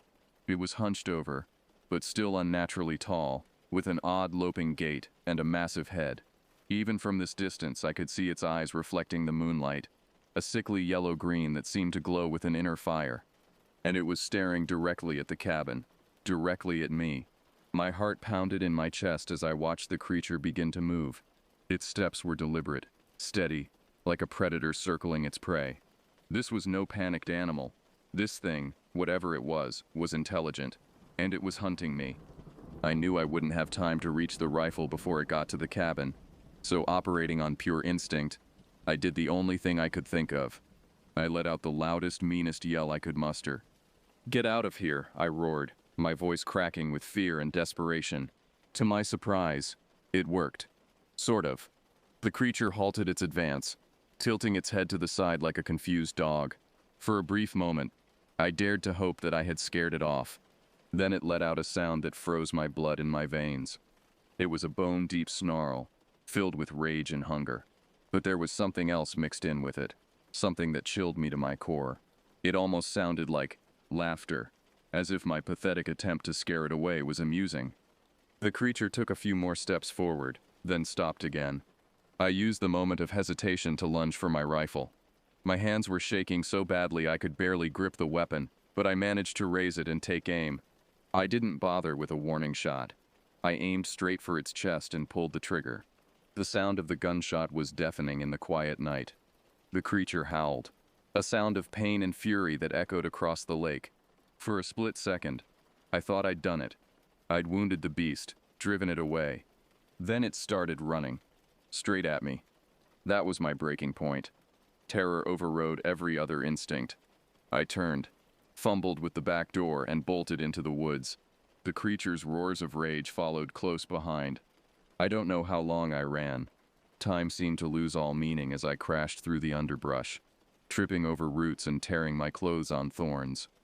Every time I thought I'd lost it, I'd hear that bone-chilling snarl again, followed by the thunder of its footsteps. Just when I was sure I couldn't take another step, when my lungs were burning and my legs felt like lead, I saw it, a dirt road winding through the trees. Salvation. I burst out of the forest and threw myself across the road, gasping for breath. Headlights suddenly flared to life as a car screeched to a stop mere feet from where I lay. "What the hell are you?" a man's voice started to say. But then he saw my face. The blood, the tattered clothes, the sheer terror in my eyes. "Help me!" I choked out, my voice barely more than a whisper. "Something's out there. Something's." That's when the creature emerged from the trees. The man shouted something unintelligible. The car engine revved, and then to my horror he sped away, tires squealing, leaving me sprawled there on the road. I saw the creature loom over me, its teeth gleaming in the darkness. I scrambled backward, my mind blank with terror. I closed my eyes, waited for the pain, for the teeth tearing into my flesh. But it never came. After what felt like an eternity, I opened my eyes. I was alone. The creature had vanished as suddenly as it had appeared. I sat there for what felt like hours, shaking uncontrollably, staring into the woods where the creature had disappeared. Eventually, the shock wore off enough for me to stand. I made my way back to the cabin on autopilot, not even bothering to see if that thing was lurking nearby. My belongings were still inside, untouched. But I couldn't stay. I grabbed my essentials, shoved them into a backpack, and practically ran for the road. By some miracle, I managed to hitch a ride with a trucker hauling lumber. He looked at me like I was deranged, but didn't ask many questions. He dropped me off at a gas station outside of Branson, the nearest town of any size. From there, I called a cab, made it to the bus station, and somehow ended up back in my dingy St. Louis apartment. The aftermath is a blur. I barely slept, barricaded myself inside, kept seeing those glowing eyes in the dark, hearing its snarls every time I closed my eyes. When I could bring myself to eat, I choked down protein bars and takeout, terrified to go to a grocery store with its wide-open spaces. I felt exposed, vulnerable, like at any moment, that thing could come crashing through my window. They found me like that. The police. Turns out the trucker had reported what happened. He thought at first he must have hit an animal, but then saw my abandoned cabin, bloodstains in the dirt, the torn clothing, signs of a struggle. The cops didn't believe my story, of course. Animal attack, they said. Maybe a feral hog gone rogue. They tried to explain away the eye shine, the tracks that didn't add up. I didn't argue. I just wanted them out of my apartment so I could be alone again. Funny. All those years I'd craved solitude, and now I didn't know how to handle it. The silence was oppressive, filled with imagined sounds and movements in the shadows. News of the incident got out. A small-town paper ran a story. Crazed fisherman claims monster attack. I became a figure of ridicule. It didn't help that I couldn't even bring myself to go back to the lake to identify the scene, if there even was anything left to identify. They searched, but didn't find anything conclusive. Just more confirmation for the official story. Case closed. Maybe they were right. Maybe I had blacked out, had some kind of psychotic break. Imagined the whole thing. The doctors certainly thought so. They prescribed pills, therapy, the whole 9 yards. I pretended to go along with it to get them off my back, but I never took the meds. Because deep down, I know what I saw. I know I'm not crazy, and I know that whatever was out there, it's still out there. I couldn't stay in St. Louis after that. Too many memories, too many pitying looks from neighbors who'd seen the news reports. I packed up what little I had and moved to Kansas City. Urban sprawl, constant noise, crowds I used to hate. Now they're my security blanket. If that thing comes looking, it won't find me so easily in the city. I work a night job as a security guard in a downtown building. It's boring work, but it pays the rent. More importantly, it lets me be up and alert when the world is asleep. When those things, whatever they are, might be on the move. I keep the lights on, every single one. I've got a pair of binoculars by my desk, and I scan the parking lot every half hour. I've got a pistol too, tucked in a drawer against regulations. I haven't had to use it yet, but its presence is comforting. I don't write much anymore. The old stories, horror, westerns, the occasional romance, well, they seem childish now. My life became a horror story, one I didn't ask for and can't escape. Sometimes in the quiet hours of the night, I go back in my mind to that night at the cabin. I wonder what would have happened if I hadn't yelled, if it had gotten into the cabin. What if it had reached me there on the road? Maybe then somebody would have believed me once they found the remains. Or maybe not. Maybe they just write it off as another weird unsolved case file gathering dust in some forgotten office. Every now and then I'll see something in the news that makes my blood run cold. A hiker gone missing in the Ozarks. Livestock mutilated in some farmer's field. Campers telling tales of strange noises in the night. These stories don't make a big splash. They quickly fade away, replaced by the latest scandal or disaster. But I see them, and I wonder how many others are out there. How many people have seen something like I did? How many have been labeled crazy, unable to let go of what they experienced? I wonder if we'll ever connect, or if we're doomed to carry this terrible knowledge alone. And mostly I wonder if someday those headlights will shine into my building's parking lot. Not those of a random car, but a pair of glowing yellow-green eyes in the darkness. I wonder if when it comes for me, it'll finally be over, one way or another.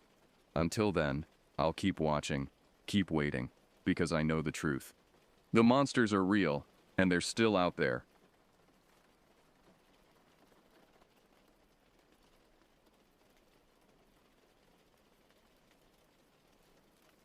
The date was July 25th, 19... I remember it clearly because it was the day my life changed forever. My name's Henry, and I just finished a stint with the Coast Guard. After years of service, I was ready for some peace and quiet. That's why I chose a small cabin outside the little town of Oak Ridge, nestled in the backwoods of Oregon. The cabin itself wasn't much to look at. A weathered two-bedroom structure with a tin roof that sang in the rain and creaked under the weight of winter snow. But it was mine. And it came with 5 acres of densely wooded land that stretched out into the wilderness beyond. As I pulled up in my beat-up Ford pickup, loaded down with what few possessions I'd accumulated over the years, I felt a sense of relief wash over me. The air was crisp and clean, filled with the scent of pine and damp earth. In the distance, I could hear the faint rustling of leaves and the occasional call of a bird I couldn't identify. "This is it," I muttered to myself, climbing out of the truck. Home sweet home. The realtor had left the key under a flower pot by the front door, just as she'd promised.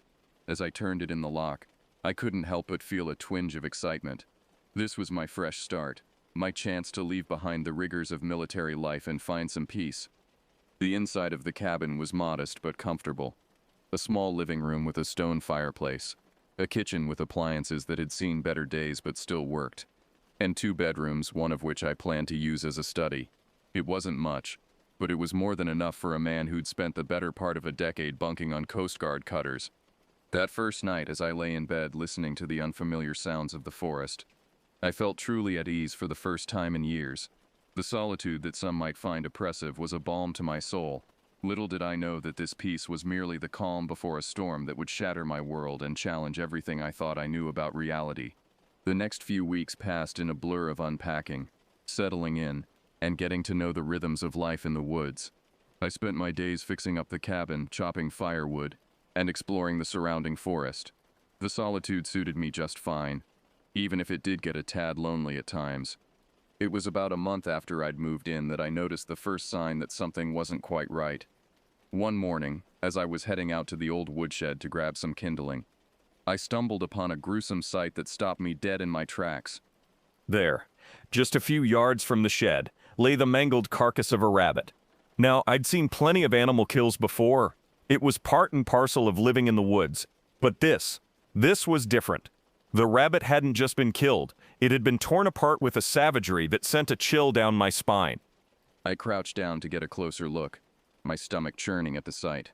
The wounds didn't look like any coyote kill I'd ever seen.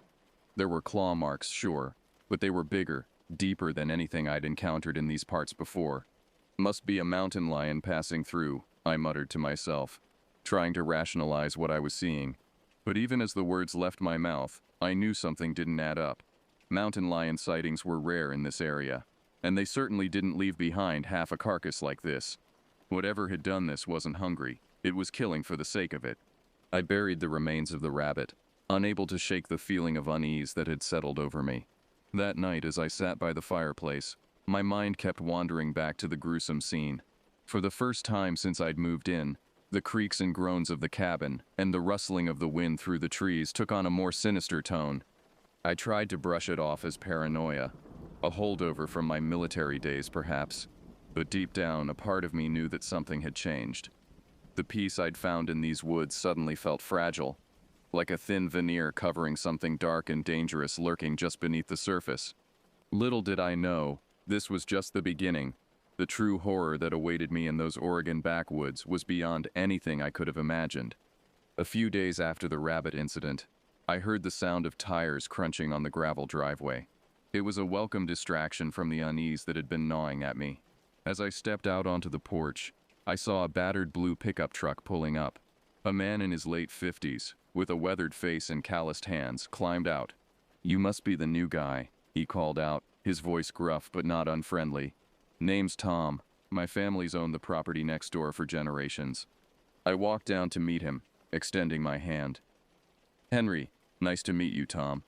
We shook hands, his grip firm and calloused. Tom's eyes scanned the property, taking in the changes I'd made and the work still to be done. "Place is looking better," he nodded approvingly. "Old man Jenkins let it go to seed before he passed." We spent the next hour or so talking about typical small-town stuff, the upcoming deer season, the fishing tournament in Oak Ridge, the best places to get supplies. It was nice having a conversation with someone after weeks of solitude, but as Tom was getting ready to leave, his demeanor changed. The easygoing smile faded, replaced by a look of concern that made my stomach tighten. "Listen, Henry," he said, his voice low and serious. "There's something you should know. My brother Bill, he went missing up in the hills about a week ago, was out on a hunting trip, knew these woods like the back of his hand, but he never came back." I felt a chill run down my spine, remembering the mangled rabbit carcass. "Any leads?" I asked, trying to keep my voice steady. Tom shook his head, his eyes distant. "Nothing. Search parties combed the area for days. Not a trace. It's like he just vanished." We stood there in silence for a moment, the weight of his words hanging heavy in the air. Without saying it explicitly, we both knew there was something out there in the woods that wasn't right. "Just be careful, all right?" Tom said finally, climbing back into his truck. "These woods, they can be dangerous if you don't know what you're doing." As I watched Tom's truck disappear down the dirt road, I couldn't shake the feeling that his warning went beyond the usual dangers of the wilderness. There was something else out there, something that had taken his brother and left that rabbit torn to shreds. That night, I double-checked all the locks on the doors and windows. For the first time since moving in, I kept my Coast Guard-issued sidearm on the nightstand as I tried to sleep. The darkness outside seemed to press against the windows, and every sound from the forest took on a new menacing quality. I lay awake for hours, my mind racing. What had happened to Tom's brother? Was it connected to what I'd seen? And most importantly, what else was out there in those woods, waiting in the shadows? The days that followed Tom's visit were filled with a tension I couldn't shake. I found myself constantly on edge, jumping at every unexpected sound. The peace I'd found in the solitude of the forest had been replaced by a gnawing anxiety that something was out there, watching and waiting. I started keeping my rifle loaded and close at hand, a habit I'd left behind with my Coast Guard days. Every morning I'd make a circuit of the property, checking the woodshed and the outlying areas for any signs of disturbance. More often than not, I'd find nothing. But sometimes, it was about a week after Tom's visit that I found the next sign. Another dead animal, this time a raccoon, torn apart in the same brutal fashion as the rabbit. The sight of it made my stomach churn, but what really set my nerves on edge were the tracks I found nearby. They were big, far too big for any animal native to these woods, and the shape was all wrong, vaguely humanoid, but distorted, with what looked like massive claws digging into the soft earth. I tried to tell myself it was just a bear, maybe one that was sick or injured, acting out of character, but deep down, I knew I was lying to myself. That night, as I sat by the fireplace cleaning my rifle, I heard a sound that made my blood run cold. It was a howl, but unlike anything I'd ever heard before. It started low, almost subsonic, before rising to a pitch that set my teeth on edge. It wasn't a wolf, or a coyote, or any other animal I could identify. It was something else entirely. The howl echoed through the woods, seeming to come from everywhere and nowhere at once. I sat there frozen, my hands shaking as I clutched my rifle.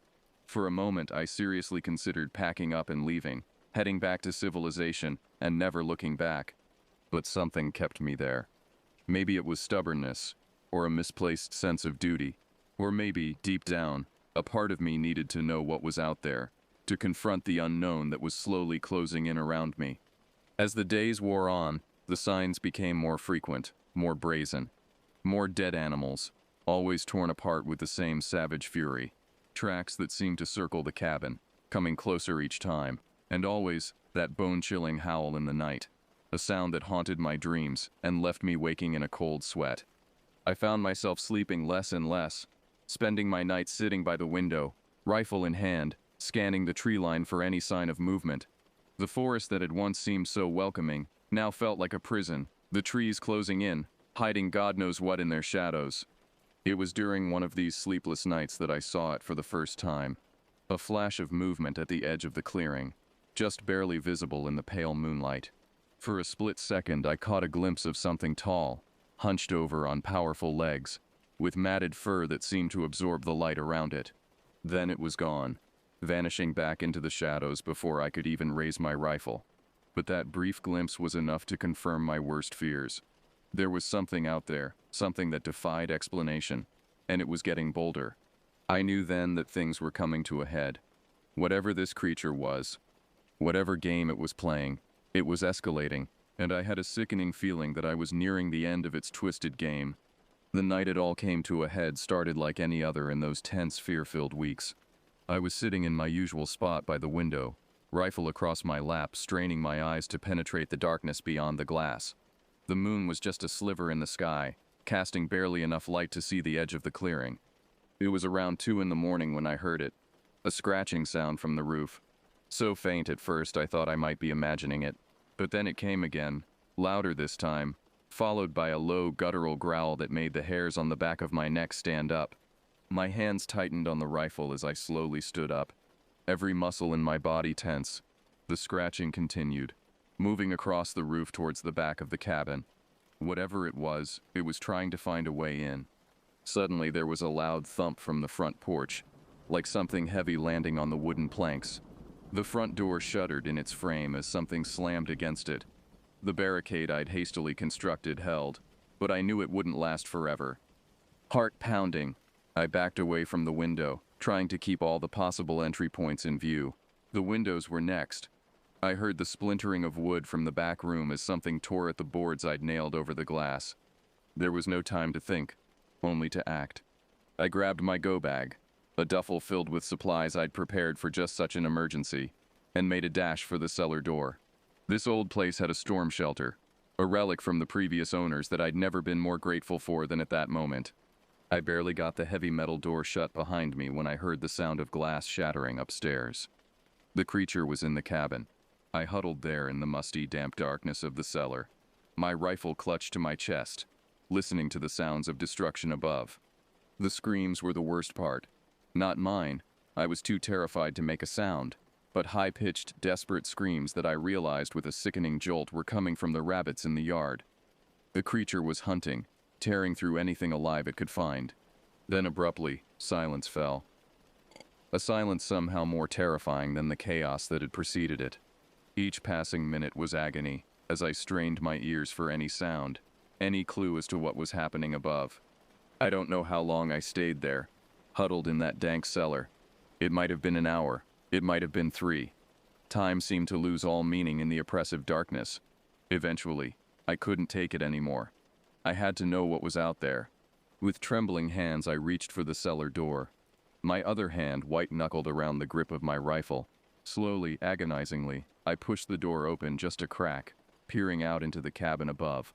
The first rays of dawn were breaking through the shattered windows, casting long shadows across the devastation. The cabin was a wreck, furniture overturned, claw marks scoring the walls. But it was empty. Whatever had attacked during the night was gone. Cautiously, I emerged from the cellar, my eyes darting to every shadow, every dark corner. The silence was oppressive, broken only by the pounding of my own heart. As I made my way through the ruined cabin, a glint of something caught my eye. There, amidst the debris near the front door, was a patch of fabric. As I drew closer, my blood ran cold. I recognized those boots, that jacket. It was Tom's brother, or what was left of him. The only reason I could identify him was by his clothing. The rest, it was like someone had taken him apart and put him back together wrong. I stumbled back, fighting the urge to vomit. This couldn't be real. It had to be a nightmare. But the acrid smell of blood and the cool morning air on my skin told me this was all too real. As I stood there trying to process what I was seeing, a flash of movement from outside caught my eye. Slowly, dreading what I might see, I turned towards the old oak tree by the creek. And there it was. The creature, crouched in the lower branches, watching me. In the growing light of dawn, I could see it clearly for the first time. It was tall, easily 7 feet or more, with a body covered in dark, matted fur. But it wasn't the size that chilled me to the bone. It was the face. For a brief moment, as the sunlight caught a patch of its fur, I saw what looked like a human face tangled in the matted hair. A face contorted in rage and pain, with eyes that burned with an intelligence that was terrifyingly human. We stared at each other for what felt like an eternity. It knew I had seen it, knew its game was up. Slowly, deliberately, it turned and slunk back into the shadows of the forest, disappearing as if it had never been there at all. I stood there, rooted to the spot, my mind reeling from what I'd just witnessed. The silence of the morning was broken only by the sound of birds cautiously beginning their songs, as if testing whether it was safe to do so. When I finally found the strength to move, I stumbled outside and vomited where the grass met the trees. The reality of what had happened, of what I'd seen, came crashing down on me. Tom's family deserved to know what had happened to his brother, even if they wouldn't believe a word I said about the creature. As I staggered back to the cabin, a mixture of fear and fury surged within me. This was my home, damn it. I wouldn't be driven off by some monster, no matter how terrifying. But even as I thought it, I knew I was lying to myself. There was no way I could stay here, not after what I'd seen. With shaking hands, I grabbed my truck keys and headed into town. I had to tell someone, had to get help, even if they thought I was crazy. The drive into Oak Ridge was a blur. My hands shook on the steering wheel, and every shadow in the trees seemed to hide that monstrous form. By the time I pulled up in front of the sheriff's office, I was a wreck. Sheriff Johnson was an old friend of Tom's, a burly man with a salt and pepper mustache, and eyes that had seen too much. When I burst into his office, wild-eyed and babbling about monsters in the woods, he looked at me like I'd lost my mind. "Slow down, Henry," he said, his voice calm but firm. "Take a breath and tell me what's going on." I tried my best to explain what had happened, about the creature, the attack on my cabin, and the gruesome remains I'd found. With each word, I could see the disbelief growing in Johnson's eyes. "Look," he said when I'd finished, "I know you've been through something rough. But monsters? In our woods? That's a bit hard to swallow." I felt a surge of frustration. "Then how do you explain Tom's brother?" I demanded. "He's out there torn apart like nothing I've ever seen before." That got Johnson's attention. His face grew serious. "You found Bill?" I nodded, swallowing hard at the memory. "What's left of him?" Johnson was silent for a long moment, his brow furrowed in thought. Finally, he stood up. "All right, Henry, we'll check it out. But I'm warning you, if this is some kind of sick joke." "It's not," I said, my voice barely above a whisper. God, I wish it was. The ride back to my cabin was tense. Johnson had called in a couple of deputies and a local doctor to accompany us. I could feel their skeptical eyes on me, could almost hear their thoughts.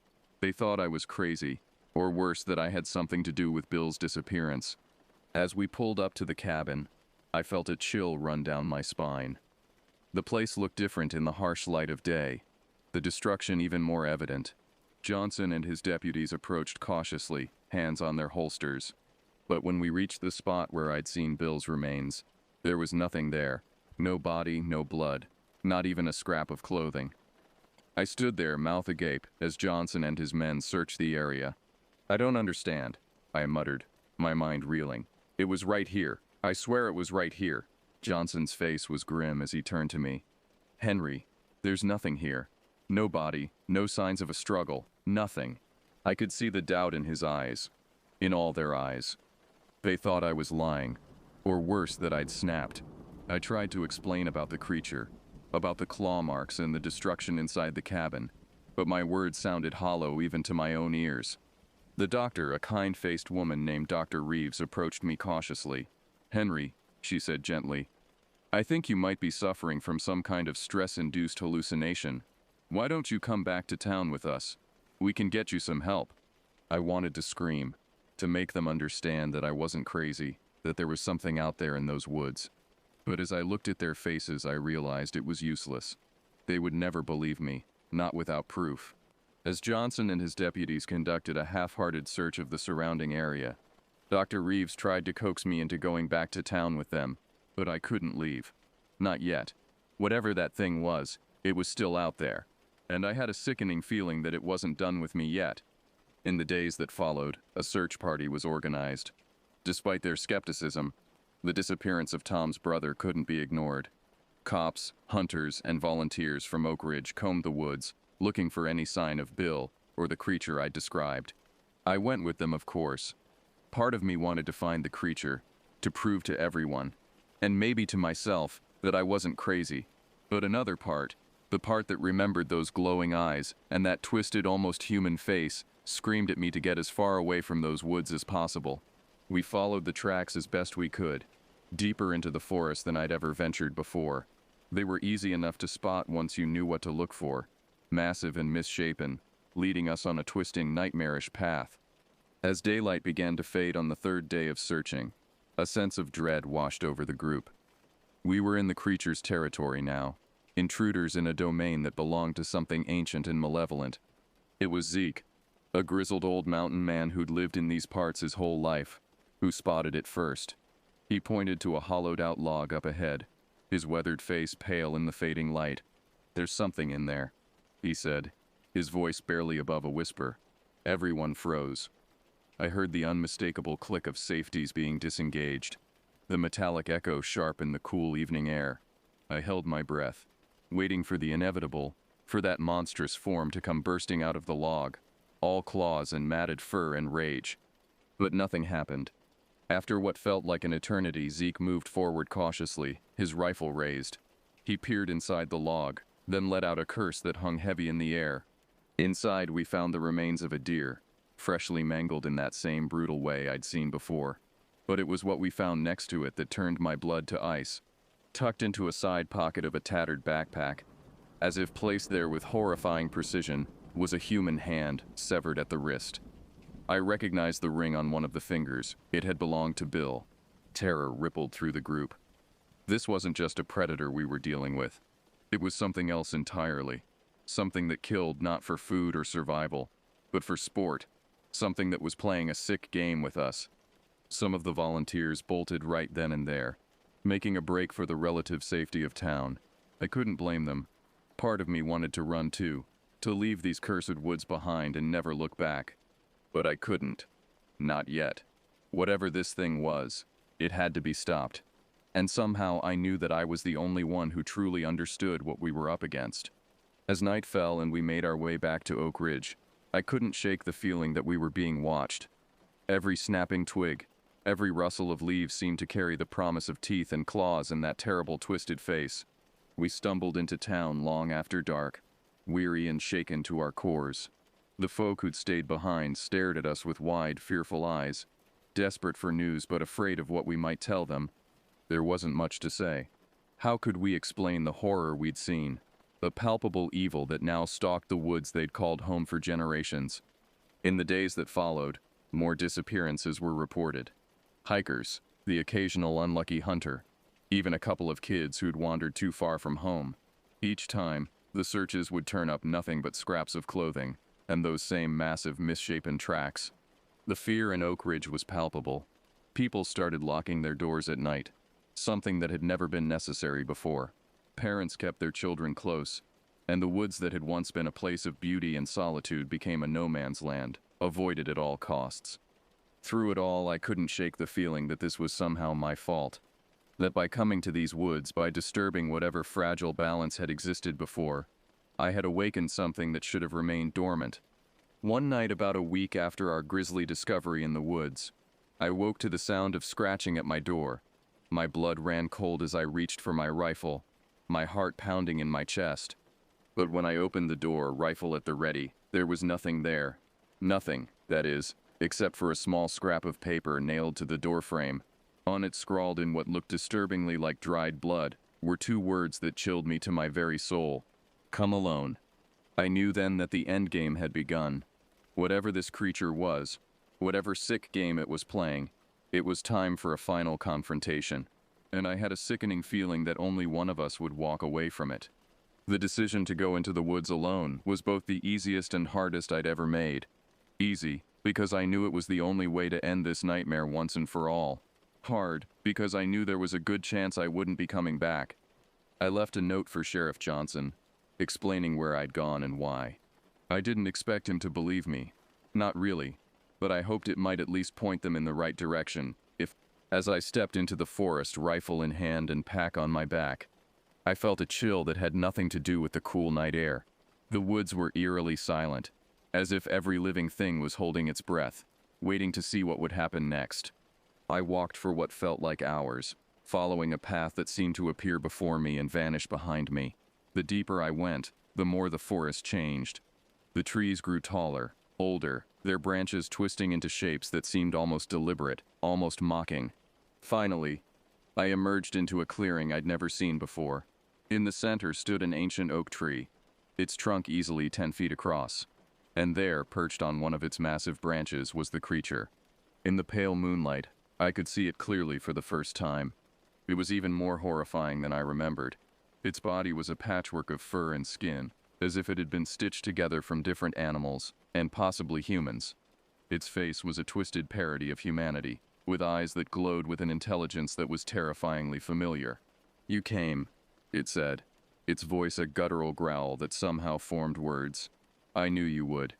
I raised my rifle, trying to keep my hands from shaking. "What are you?" I demanded. The creature tilted its head, an almost curious gesture. "I am what I need to be," it said. "A predator, a nightmare, a god." "You're a monster," I spat. It laughed then, a sound that sent shivers down my spine. "Monster, god, the line is thinner than you think, Henry." The use of my name caught me off guard. "How do you know who I am?" The creature's mouth twisted into what might have been a smile. "I know everything about you, Henry. I've been watching you since the day you arrived. You're different from the others. You see me for what I am." "And what's that?" I asked, my finger tightening on the trigger. "The truth," it said simply. "The truth that your kind has forgotten. That nature is not kind. That the world is not safe. That there are things in the dark that hunger." As it spoke, it began to change. Its form shifted and twisted, becoming more human-like with each passing second. Soon, I found myself staring at a mirror image of myself, albeit one with eyes that glowed with an inhuman light. "You see," it said, now with my voice. "I am you. I am everyone. I am the darkness that lives in all of you."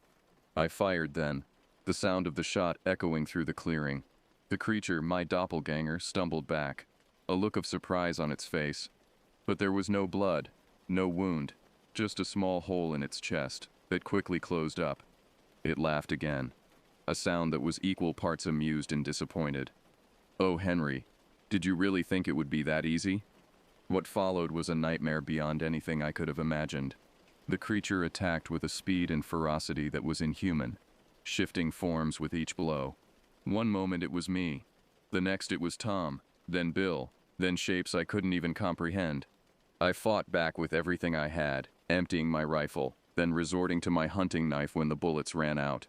But it was like fighting a shadow, a nightmare made flesh. For every blow I landed, it seemed to grow stronger, feeding off my fear and desperation. As dawn began to break, I found myself backed up against the ancient oak, battered and bleeding. The creature stood before me, once again in its original monstrous form. "It's over, Henry," it growled. "You fought well, but in the end, the darkness always wins." As it lunged for me, time seemed to slow down. In that moment, I saw everything clearly, the truth behind its words, the nature of the evil I was facing, and I knew what I had to do. With the last of my strength, I ducked under its claws and plunged my knife not into the creature, but into the trunk of the ancient oak behind me. The effect was immediate and terrifying. The creature let out a scream that shook the very earth, a sound of rage and pain and fear. The tree began to wither and die before my eyes, its bark turning black and falling away in chunks. And as the tree died, so did the creature. It thrashed and howled, its form twisting and melting like wax under a flame. I watched, transfixed, as it slowly dissolved into a black ichor that seeped into the dying earth. When it was over, I found myself alone in the clearing, the once mighty oak now nothing more than a withered husk. The silence was deafening, broken only by my ragged breathing and the slow return of bird song. I don't know how long I sat there, trying to process what had happened. When I finally found the strength to stand, I noticed something carved into the dead trunk of the oak. A message, left behind by the creature in its final moments. The darkness never dies. The journey back to Oak Ridge was a blur. I vaguely remember stumbling into town, covered in blood and babbling about monsters and ancient trees. I spent the next few weeks in the hospital, recovering from my injuries and trying to convince myself that it had all been some kind of fever dream. But deep down, I knew the truth. The nightmares that plagued my sleep, the way the shadows seemed to move when I wasn't looking directly at them, they were constant reminders of what I'd faced in those woods. The official story was that I'd had some kind of mental breakdown, exacerbated by the stress of the recent disappearances. Bill's body was never found, nor were any of the others who had vanished in those woods. The searches were eventually called off, the cases filed away as unsolved mysteries. I couldn't stay in Oak Ridge after that. The whispers, the sidelong glances, the barely concealed fear in people's eyes when they looked at me. It was too much, so I packed up what was left of my life and hit the road. I've drifted ever since, never staying in one place for too long. Cities are my refuge now, the noise and bustle a shield against the memories that haunt me. But even here, in the heart of civilization, I can't escape it entirely. Sometimes in the quiet hours of the night I think I hear it, that low guttural growl carried on the wind. And in the shadows cast by streetlights and neon signs I catch glimpses of shapes that shouldn't exist, that can't exist. They say time heals all wounds, but they're wrong. Some scars run too deep. Some experiences change you in ways that can never be undone. The creature in the Oregon backwoods may be gone, but its legacy lives on, in the nightmares that wake me in a cold sweat, in the way I flinch at unexpected shadows, in the knowledge that the world is far stranger and more terrifying than most people could ever imagine. And sometimes, in my darkest moments, I find myself wondering, did I really defeat it that night in the clearing? Or did I simply become a part of it, carrying a piece of that ancient darkness with me wherever I go? The truth is, I'll never know for sure.